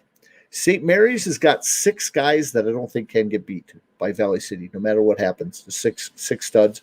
But then that leaves 8 matches, which I think if I go the other way, there are about 5 matches which Valley City should win for sure. But 6-5, and then there are 3 matchups, which are toss-ups. And those 3 matchups could go either any way, but now it all depends on those bonus points. So I've done the matchups of that one a couple different times because that's just how I am. Yeah, that popped out to me right away. That could be a really, really fun duel to watch. Yep, definitely. Well, guys, we've been on here a long time. I do appreciate it. Over 2.5 hours. With a lot of people watching. I want to thank you guys up. Oh, yeah, here's another thing somebody's mentioning. 49 girls signed up for the girls' individual tournament following the duels on Saturday. Didn't want to not mention that. There's, again, James Porter watching that. I mentioned it the other night that we got several girls. Now, South Dakota's doubled that. Hopefully, over the next year, we double that. South Dakota, I mentioned earlier, has both classes, has a Class B state tournament for the girls and a Class A, which both have about just a hair under 50 girls. And they actually had registered 149 girls in the whole state of South Dakota this year. And they said that was a increase of 3-fold or 5-fold. You'll have to look back at the article that the High School Activities Association from South Dakota had sent me, that in their news release press, which I have on the Dakota Grappler front page. If you go over and go to dakotagrappler.com, you'll see the schedule for South Dakota's girls, and it has their little write-up that their High School Activities Association put in there. Again, guys, I don't know. You have any last words, Bill? You wish everybody. I don't. It's. I'm excited. This has been fun. I hopefully people enjoyed it. Hopefully we didn't make anybody too angry, but there's going to be a lot of great wrestling that happens in the Fargo Dome. I'm glad that I'm going to be there to see the whole thing. I will tell you, anybody needs a ticket for the Class B, I do have an extra ticket. So, well, you can walk reach out now. to me. You can walk up now. Yep, but I do have some for the duel. I have one for the duels and the individuals. If everybody's looking, send me a message. But that you get to have front row seats, though. Absolutely, yes. Yeah. You should be excited. Yeah, I'm excited. It'll be a lot of fun. Hopefully, you have your vocal cords ready. I might have I'm going to have to rest them the next couple days, I think. I heard you're doing the national anthem too. Well, I should. I can't imagine why they haven't asked me to do that. I've been waiting for years for them to ask me to do that. Yeah, you and I together do a duet. Perfect. Yes. Yep. Oh yeah. The Velvet Tones. Oh yeah, definitely. Well, guys, thanks again for coming and watch. Need anything? I'm going to try to do updates. I'm going to be busy a lot on Friday and Saturday. Thursday is actually an opportunity for me to get more interviews in because there's not a lot of things I'll be doing but watching wrestling. So I'm going to be getting around there. If somebody wants to catch me, sees me sometime, I'm going to try to pull a few coaches off because here's what's interesting. They want the Class B coaches to leave when Class B is done. I wish some of the coaches would stick around. To be a great opportunity to do 5-minute snippet questions with a lot of coaches. So I'm going to try to catch someone, do my best. I think some of the coaches will stick around. They'll send the kids back to the hotel, but I know they want a lot of them to leave. But I think it upset a lot of coaches. They don't get to watch the state tournament. Send the coaches back to the hotel. It's not quite right. I think they're going to allow some of the coaches to stick around and at least watch from a distance. It wouldn't hurt anything. And then I'm hoping, and I'll pray for that. And you guys do some things. If coaches are watching, make sure you guys do some pushing for both sides, for both coaches to watch. It's just best for the sport. And I know we're not only coaching, but we're all fans too. And the coaches like to see the other classes go. And it makes a big difference. So I'm going to push for that. I haven't heard the exact timing for coaches' meetings tomorrow night. Usually Wednesday night, they have a coaches' meeting. Some of the Class A schools are not sending their wrestlers till Thursday because they can't get in the facility anyway. And why have them hang in a hotel and all the other stuff till the mid-afternoon? So I know Mandan and Bismarck Century are not taking their kids down till Thursday morning. And so it's going to be interesting on how that works out. They'll probably get a workout in at home, a lot of these guys, Thursday morning, and then come up and get some wrestling in. So it's going to be a busy weekend. Want to wish everybody good luck and health and speed. And I wish everybody could place, but it doesn't work out that way. Just be happy we get to wrestle. We stay positive, and I think everything will work out for the near future. Definitely. Absolutely. Travel safe. Definitely. Hopefully the weather's good. I think it's going to be a little bit warmer. We don't have to worry about a lot of snow, I'm hoping. It couldn't be colder. Not much, at least. Okay, guys. Well, we've gone a long time. I appreciate everybody watching. come back, Dakota Grappler. We're going to have more and more stuff. Tomorrow night, want a quick mention. I believe I got to contact me, but Logan Storley, if people in South Dakota watch a little bit of this, MMA, All-American, University of Minnesota, doing several things. Webster, South Dakota, one of the biggest wrestlers, names in the state of South Dakota. I think 4-time state champion, maybe something like that. Stud. Maybe 6. I don't know. Maybe 6 or state champion or whatever. Definitely. Logan Storley probably on tomorrow night. So I'll keep you guys informed to make sure. I'll double check with make sure his schedule's cleared. He has agreed, but I'm supposed to remind him tonight and I forgot to do that. So guys, you guys have a great night. We will talk to you soon. Thanks again. Dakota Grappler out.